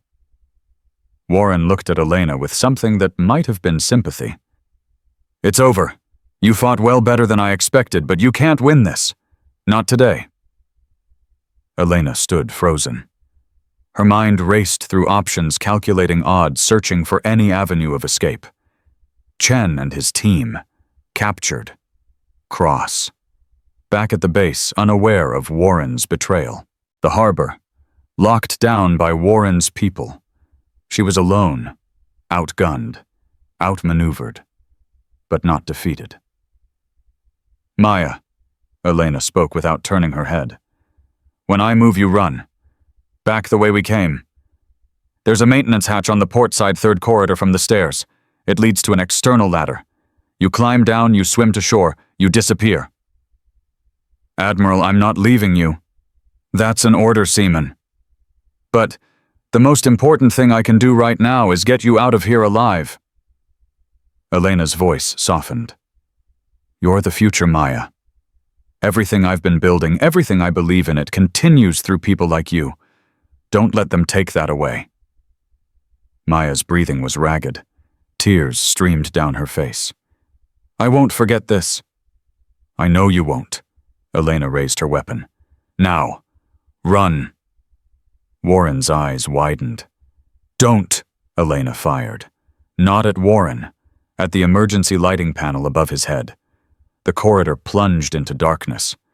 Elena moved. She heard Maya's footsteps retreating, heard Warren's shouts, heard the chaos of operatives trying to respond in the blackout.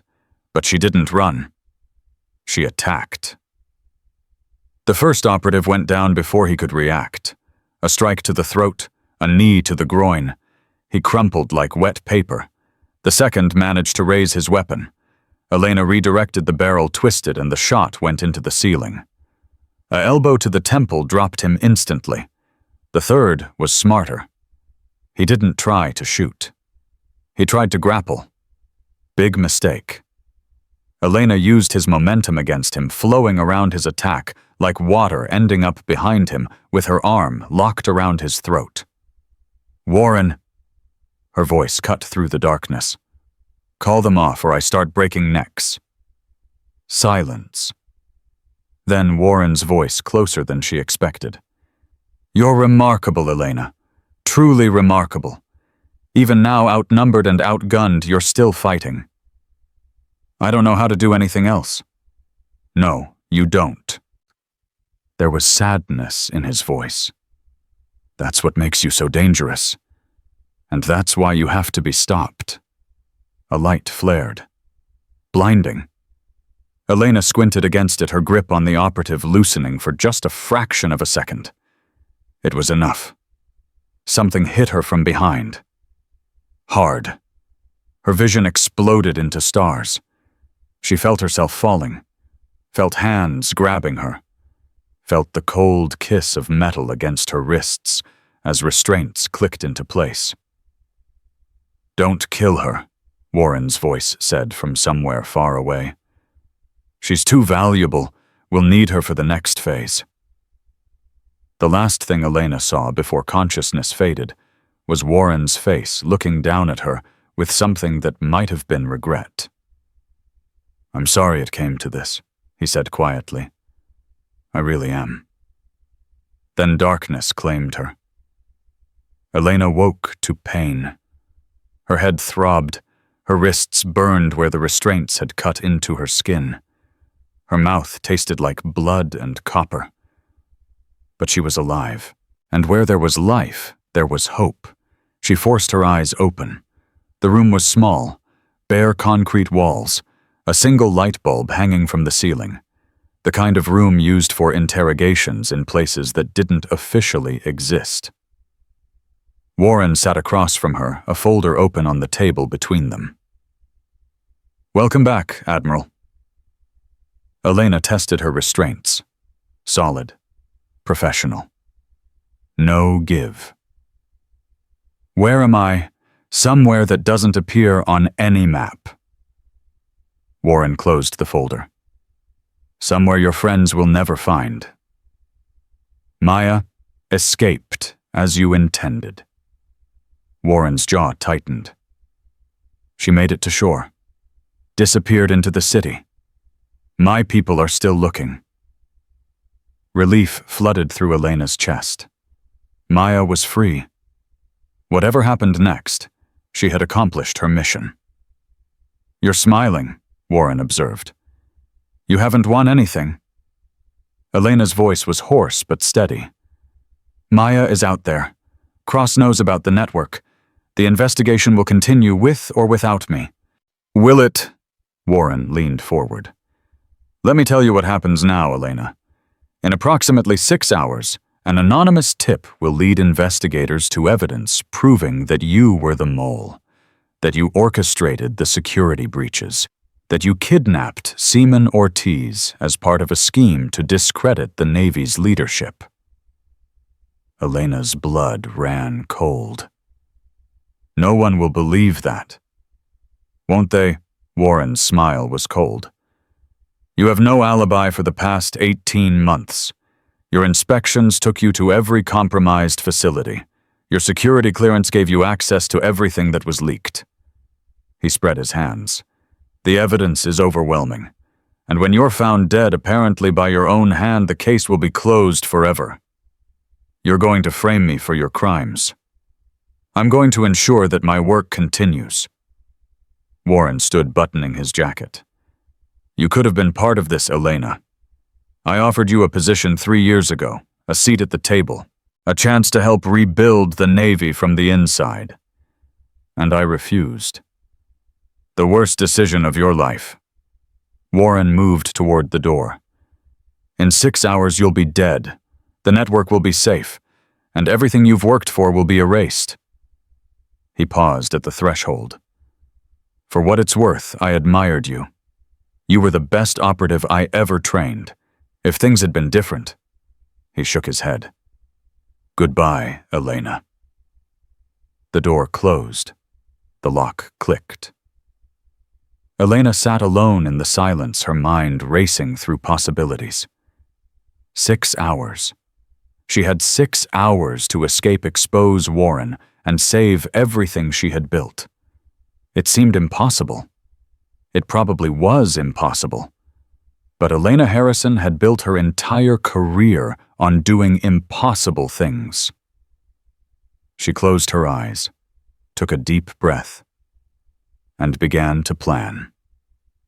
Because Ghost never stopped fighting, and she wasn't dead yet. Part 5. Ghost Rises.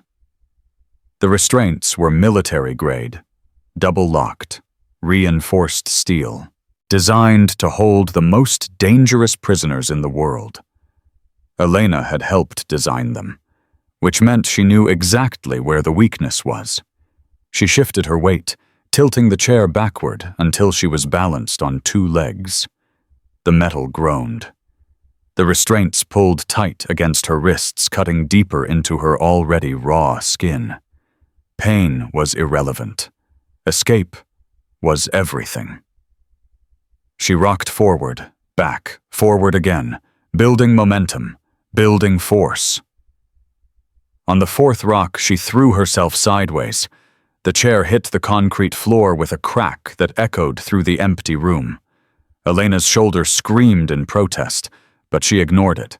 She twisted, contorting her body in ways that would have been impossible for anyone without her training. The restraints held. But the chair didn't. The impact had loosened one of the bolts connecting the armrest to the frame. Elena worked at it with her fingers, ignoring the blood that began to flow as the metal tore at her skin. 1 minute, 2, 3. The bolt came free.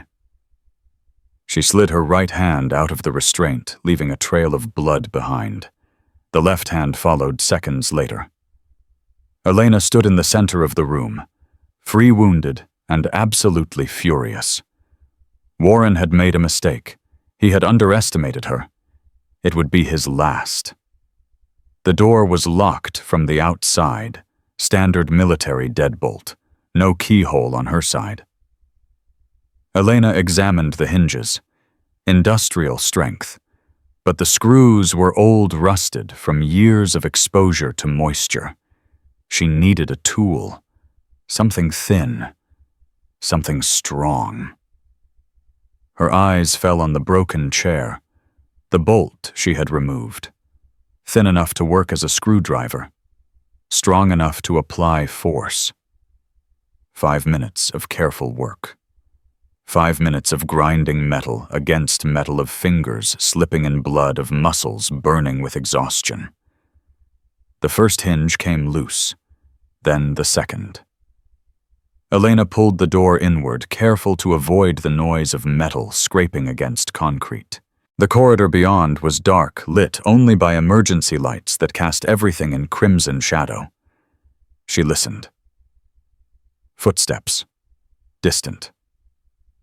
2 guards, maybe 3, making regular patrols.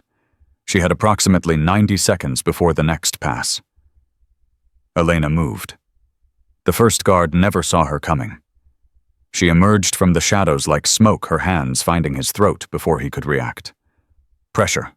Precision. He was unconscious before his body hit the floor. She took his weapon. His radio. His keycard. 60 seconds. The corridor branched ahead. Left lead deeper into the facility. Right led toward what looked like an exit.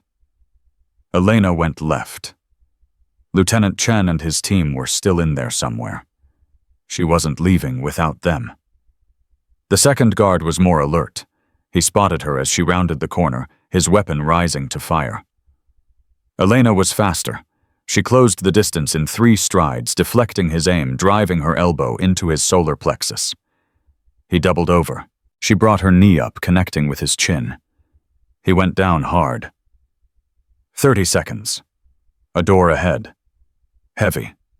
Reinforced. The kind used for holding cells. Elena swiped the keycard. The lock clicked green.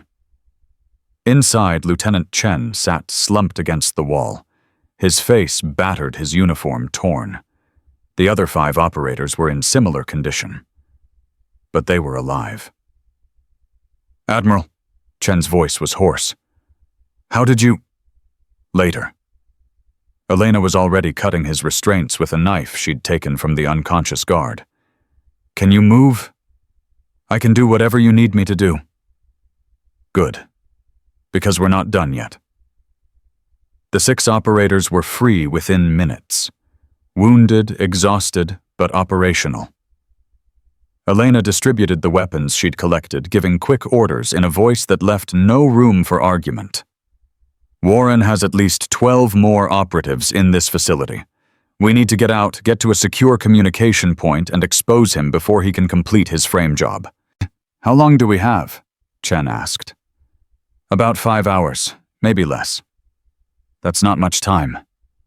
"Then we'd better move fast." They moved through the facility like ghosts. Elena led her instincts, guiding her through corridors she'd never seen before. Every corner could hide an ambush. Every shadow could conceal an enemy. But the facility was strangely quiet. Too quiet. "Something's wrong," Elena muttered. "What do you mean? Where are Warren's people? He said he had 12 operatives. We've encountered 2. Chen's face darkened. A trap, or a distraction? Elena's mind raced. He's not trying to stop us from escaping. He's trying to delay us. Why? Because something else is happening. Something more important than keeping us locked up. Her stolen radio crackled. Warren's voice came through calm and controlled. "I know you're out, Elena. Impressive as always, but you're too late." Elena grabbed the radio. "Too late for what?" "The evidence against you is already being uploaded to secure servers across the intelligence community. In approximately 4 hours, every agency in the country will receive proof that Admiral Elena Harrison was a traitor, that she sold secrets, that she murdered Seaman Maya Ortiz to cover her tracks." Elena's blood froze. Maya's alive. She escaped. Did she?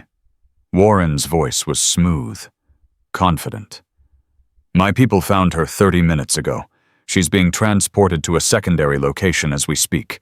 By the time the evidence drops, there will be a body. Your final victim."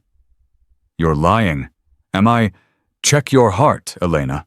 That cold feeling spreading through your chest. That's the feeling of watching everything you've built crumble to dust." Elena closed her eyes, forced herself to think through the fear and the rage. Warren was trying to rattle her, trying to make her panic, make mistakes. She couldn't afford mistakes. "Where is she?" "Now, why would I tell you that?" "Because you want me to come after her. You want me running in circles, wasting time while your plan unfolds." Elena's voice hardened.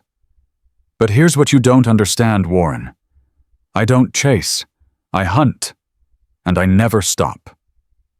She switched off the radio. "Admiral," Chen's voice was uncertain. "What do we do?" Elena stood still for a long moment. Her mind was racing through possibilities, calculating odds, searching for the one path that led to victory. Warren had Maya. Warren had evidence. Warren had resources operatives and a 5-hour head start. She had 6 wounded operators and her own stubborn refusal to lose. It wasn't enough. It would never be enough. Unless... "Staff Sergeant Cross?" Elena turned to Chen. Before everything went wrong, Cross was monitoring communications from the base. He had access to Warren's encrypted channels. "You think he's still working?" "I think he's the only person who doesn't know Warren is the mole, which means he's the only person who might be able to help us." Elena grabbed the radio again, switching to a frequency she had memorized years ago, a frequency that only 2 people in the world knew existed. "Ghost actual to Shadow Base. Priority Omega. Respond." Static. Silence. More static. Then a voice. Young. Urgent. Terrified. "Admiral Harrison, is that you? We've been trying to reach you for hours. Something's wrong. Admiral Warren issued orders to stand down all search operations. He said you were compromised. He said, 'Cross, listen to me carefully. Warren is the mole.'" Silence. "Cross, did you hear me?" "I heard you." His voice was shaking. "But Admiral, that's impossible. He's been running the investigation. He's been coordinating everything. How could he? He's been coordinating his own cover-up. Everything we've uncovered, every lead we've followed, he's been 3 steps ahead because he's been controlling the information." More silence. Then Cross spoke again, his voice steadier. "What do you need?" "Maya Ortiz. Warren's people have her. I need to know where they're taking her. I can try to track their communications, but if Warren suspects I'm still working, he doesn't. He thinks everyone on the base has been neutralized. That's your advantage. Elena paused. Cross, I know this is asking a lot. If you help me and Warren finds out he'll destroy you. Admiral. Cross's voice was quiet, but firm. You gave me a second chance when you didn't have to. You believed in me when everyone else saw just another failure. He took a breath. Tell me what you need. I'll make it happen. Elena felt something warm spread through her chest. Hope. The most dangerous thing in the world. Find Maya. Find the evidence Warren is uploading. And Cross. Yes, ma'am. Don't trust anyone. Not until this is over. Understood. Shadow base out. The radio went silent. Elena turned to face her team. We're getting out of this facility. Then we're going to find Maya, stop Warren, and clear our names. She met each of their eyes in turn. Anyone who wants to walk away, I won't blame you. This isn't your fight. Chen stepped forward. With respect, Admiral, you're wrong. The moment Warren betrayed the Navy, it became everyone's fight. The other operators nodded. Wounded. Exhausted. Unbroken. Elena allowed herself one small smile. Then let's move. They reached the surface 17 minutes later. The facility had been built into the side of a mountain hidden from satellite surveillance, invisible from the air. Warren had clearly been preparing this place for years, but even the best hiding spots have exits. Elena led her team through a maintenance tunnel that emerged 300 meters from the main entrance. The night air hit her face like a blessing, cold and clean and free. Her radio crackled. Admiral, Cross here. I found them. Where? Abandoned warehouse on the waterfront. 2847 Harbor Drive. They're moving her in approximately 90 minutes. Moving her where? A private airfield 20 miles north. Warren has a plane waiting. If they get her on that plane, they won't. Elena was already moving. What about the evidence? Still uploading. It's being routed through multiple servers, but I've identified the primary source. Warren's personal terminal at the Naval Intelligence Building. Cross paused. Admiral, if I can get physical access to that terminal, I can stop the upload and retrieve the original files. Proof of everything he's done. Can you get there? I'm already on my way. But Admiral, I'm not a field operative. If Warren has people guarding the building, handle it, Cross. I trust you. Yes, ma'am. The line went dead. Elena turned to her team. Change of plans. We're splitting up. Chen, take 3 operators to the warehouse. Secure Maya. Do not engage Warren's people until I arrive. And you? I'm going to the Naval Intelligence Building. Cross is going to need backup. Admiral, you can't go alone. I'm not going to argue, Lieutenant. Every second we waste is a second Warren uses to cover his tracks. Elena's voice softened slightly. Get Maya. Keep her safe. I'll handle the rest. Chen hesitated. Then he nodded. Good luck, Admiral. Luck is for people who don't plan. Elena turned and started running. I'll see you on the other side. The Naval Intelligence Building was quiet when Elena arrived. Too quiet. The kind of quiet that preceded violence. She approached from the east using shadows and service entrances to avoid the main security checkpoints. Warren's people would be watching for her. They would be ready, but they wouldn't be ready for what she had planned. Her phone buzzed. A text from Cross. Inside, 3rd floor. 2 guards outside Warren's office. Waiting for your signal. Elena typed back. On my way. 2 minutes. She moved through the building like a phantom, her training carrying her through corridors and stairwells without making a sound. The few people she encountered were regular personnel unaware of the conspiracy unfolding around them. She let them pass unmolested. 3rd floor. Warren's office at the end of the hall. 2 guards just as Cross had said. Big men. Alert. Armed. Elena pulled out the weapon she'd taken from the facility. Checked the magazine. Full. She didn't want to kill them. They might be innocent. Might be following orders without understanding who they were really working for, but she would do what was necessary. She stepped into the hallway. "Hey!" The guards reacted instantly, weapons-rising training taking over. Elena was faster. She fired twice. Both shots hit center mass. Both guards went down. Non-lethal rounds. The facility guard's weapon had been loaded with rubber bullets designed to incapacitate rather than kill. She had gambled on that fact. The gamble had paid off. She reached Warren's office door and kicked it open. Cross was inside, his hands flying across Warren's computer, his face illuminated by the glow of multiple screens. "Admiral, the upload is at 87%. I've managed to slow it down, but I can't stop it completely without— Move." Cross scrambled out of the way. Elena sat down at the terminal, her fingers finding the keyboard with practiced ease. Warren had protected his files with encryption. Multiple layers, the kind that would take months to crack through conventional means. But Elena knew Warren, knew how he thought, knew the arrogance that made him believe he was untouchable. She typed a password. A date that Warren thought no one else knew. The anniversary of the mission that had forged their partnership. The mission that had made Elena trust him implicitly. The mission that had been a lie from the beginning. The encryption fell away. "Oh my God." Cross stared at the screen. "Admiral, this is everything. Communications with foreign intelligence, financial records, the names of every operative in his network. Copy it. All of it. Every file, every record, every piece of evidence. Already on it." Cross plugged in a drive.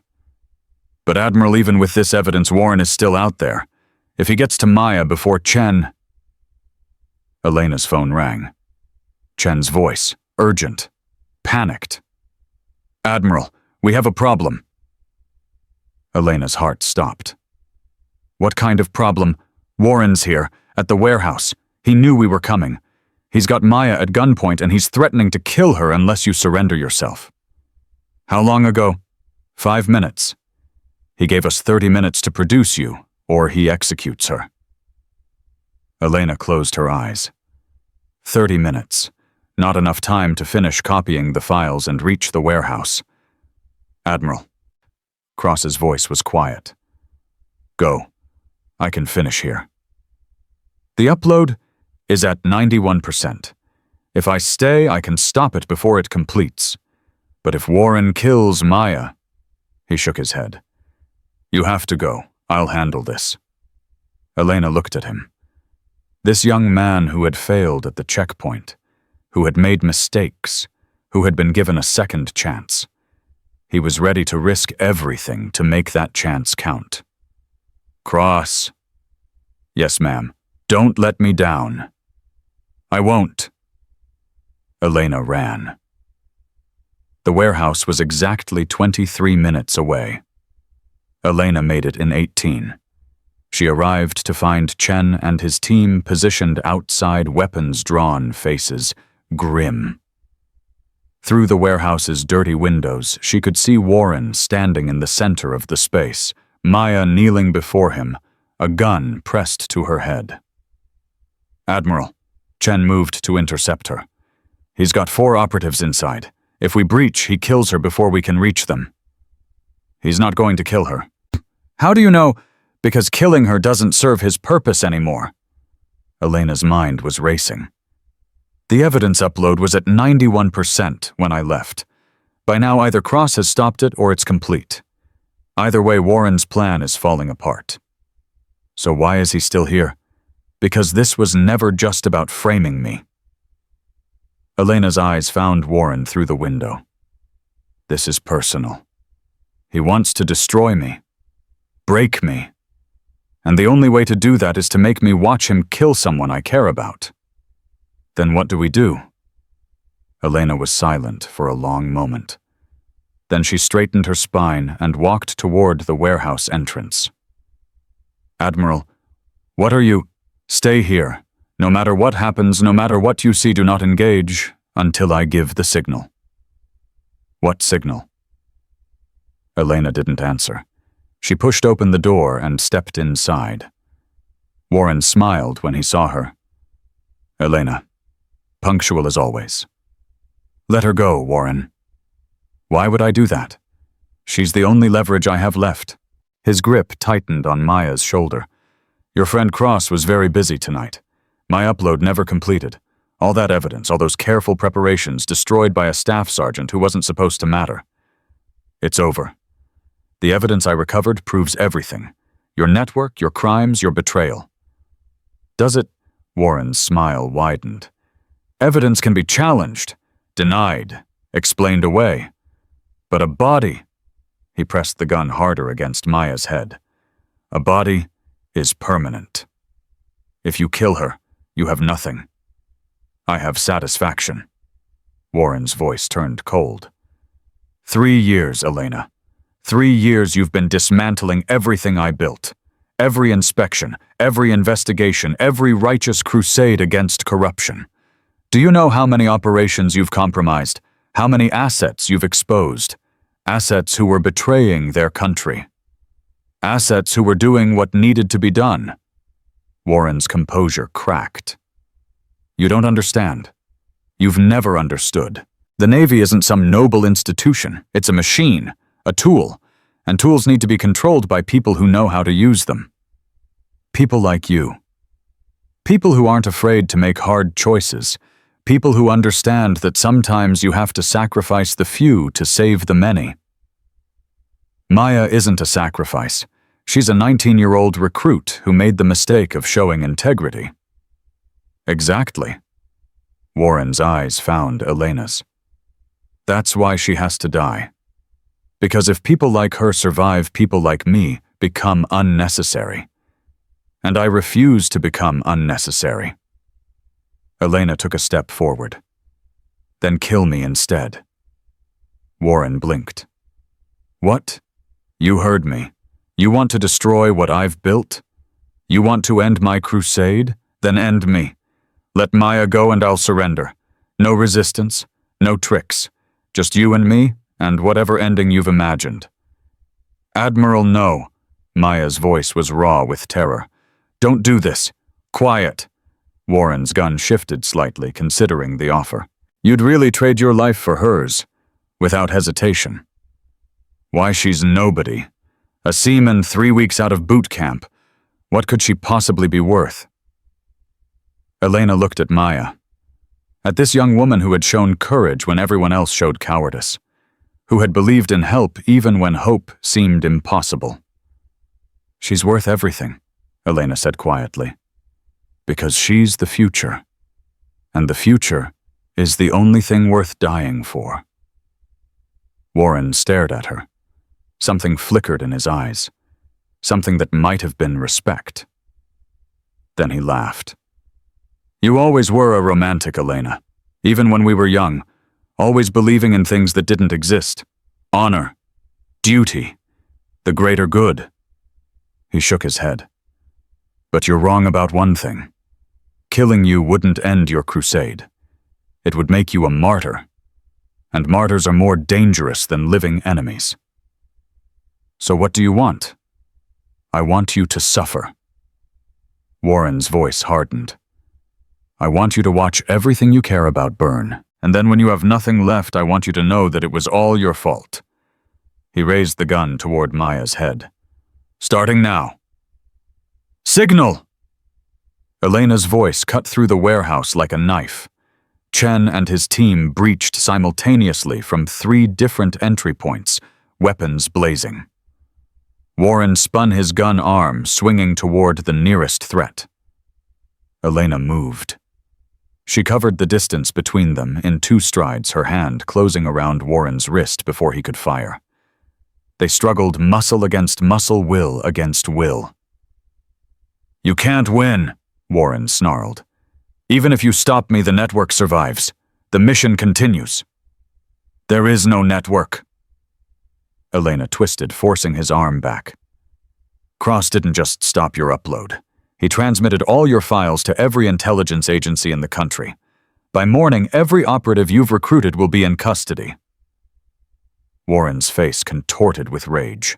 He threw his weight against her, trying to break free, trying to aim the gun at anything he could hit.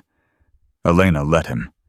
She used his momentum, redirecting his force, spinning him around until his back was against her chest and her arm was locked around his throat. "It's over, Warren.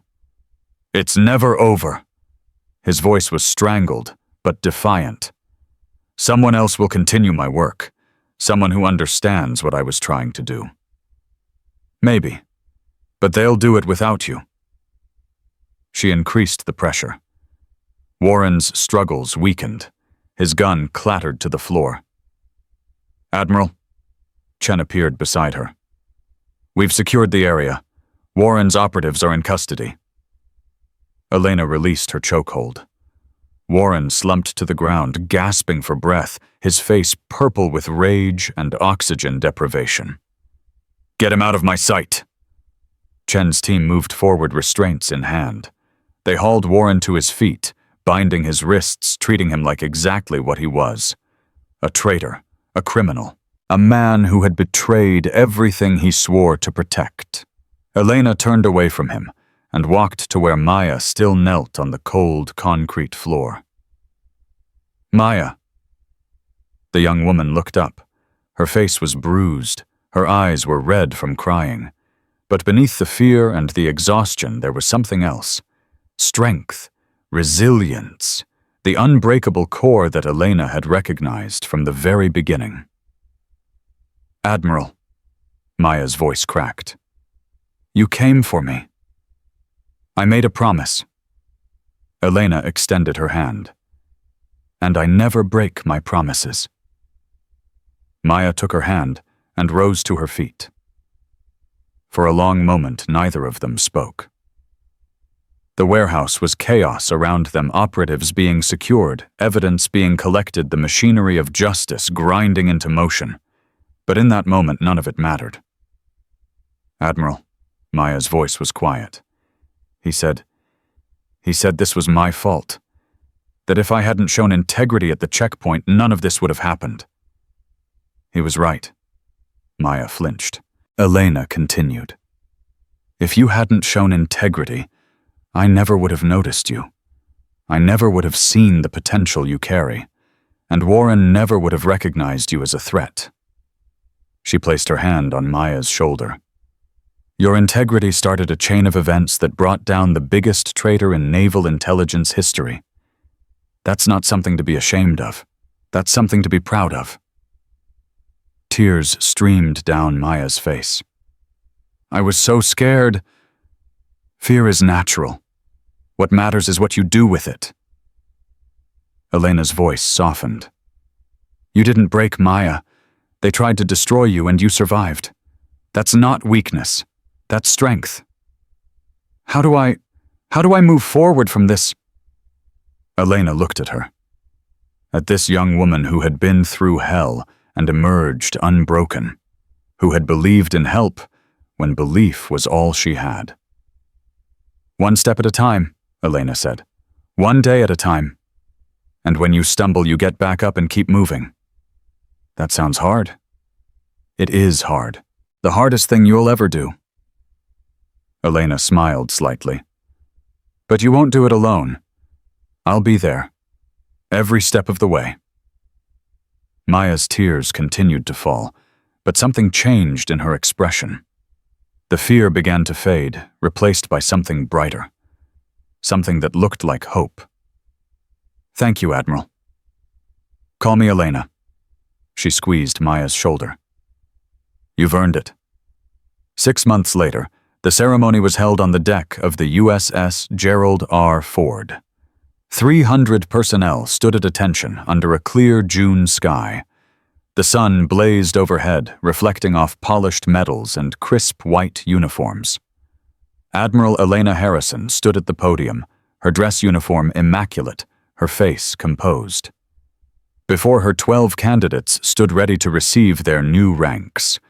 12 men and women who had completed training that most people didn't know existed. 12 new operatives joining the most elite program in the United States military. Among them was Maya Ortiz. Petty Officer Ortiz, Elena's voice carried across the silent deck. Step forward. Maya moved with confidence, her posture straight, her eyes steady. The scared young woman from the warehouse had been replaced by something stronger, something forged in fire and tempered by trials that would have broken anyone else. Elena pinned the new insignia to Maya's collar. You've demonstrated exceptional capability, integrity, and judgment during your training period, Elena said, her voice formal. It is my honor to welcome you to the Naval Special Assessment Program. Thank you, ma'am. Elena lowered her voice so only Maya could hear. Your grandmother would be proud.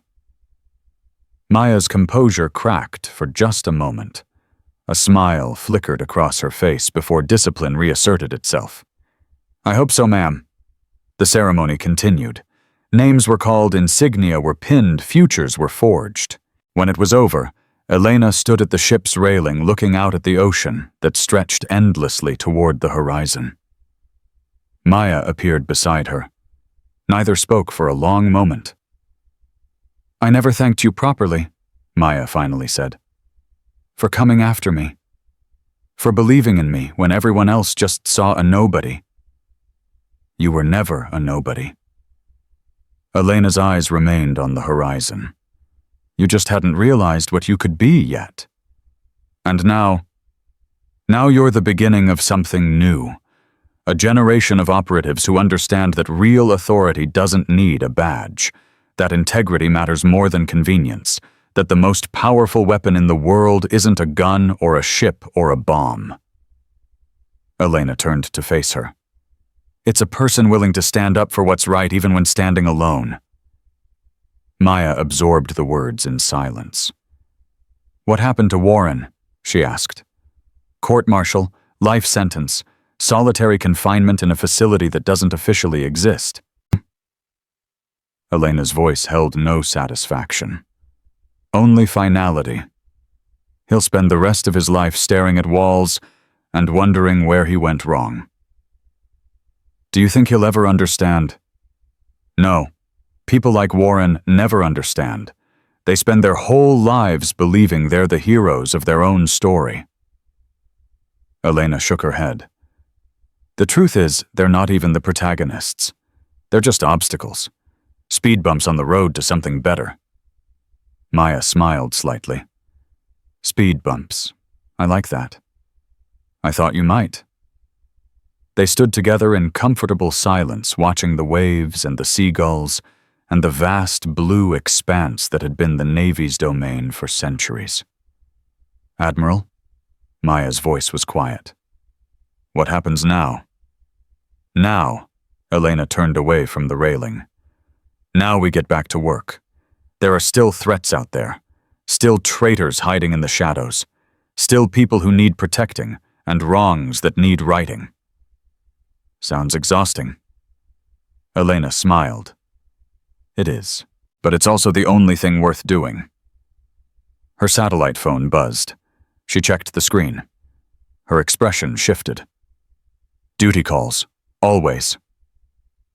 Elena pocketed the phone and began walking across the deck. Report to briefing room 3 in 1 hour. I have a new assignment for you. Yes, ma'am. Maya paused. Admiral? Elena stopped, looked back. Thank you, Maya said, for everything. Elena held her gaze for a long moment. In that look was everything that had passed between them. The checkpoint, the rescue, the trial by fire that had forged them both into something stronger.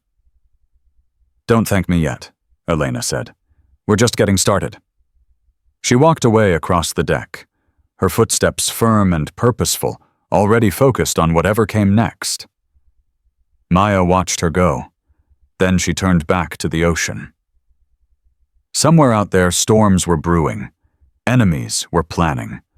The world was full of people who wanted to tear down everything the uniform represented, but it was also full of people like Admiral Elena Harrison, Like the 12 operatives who had just been commissioned. Like Maya herself. People who chose right when everyone else chose easy. People who stood up when everyone else sat down.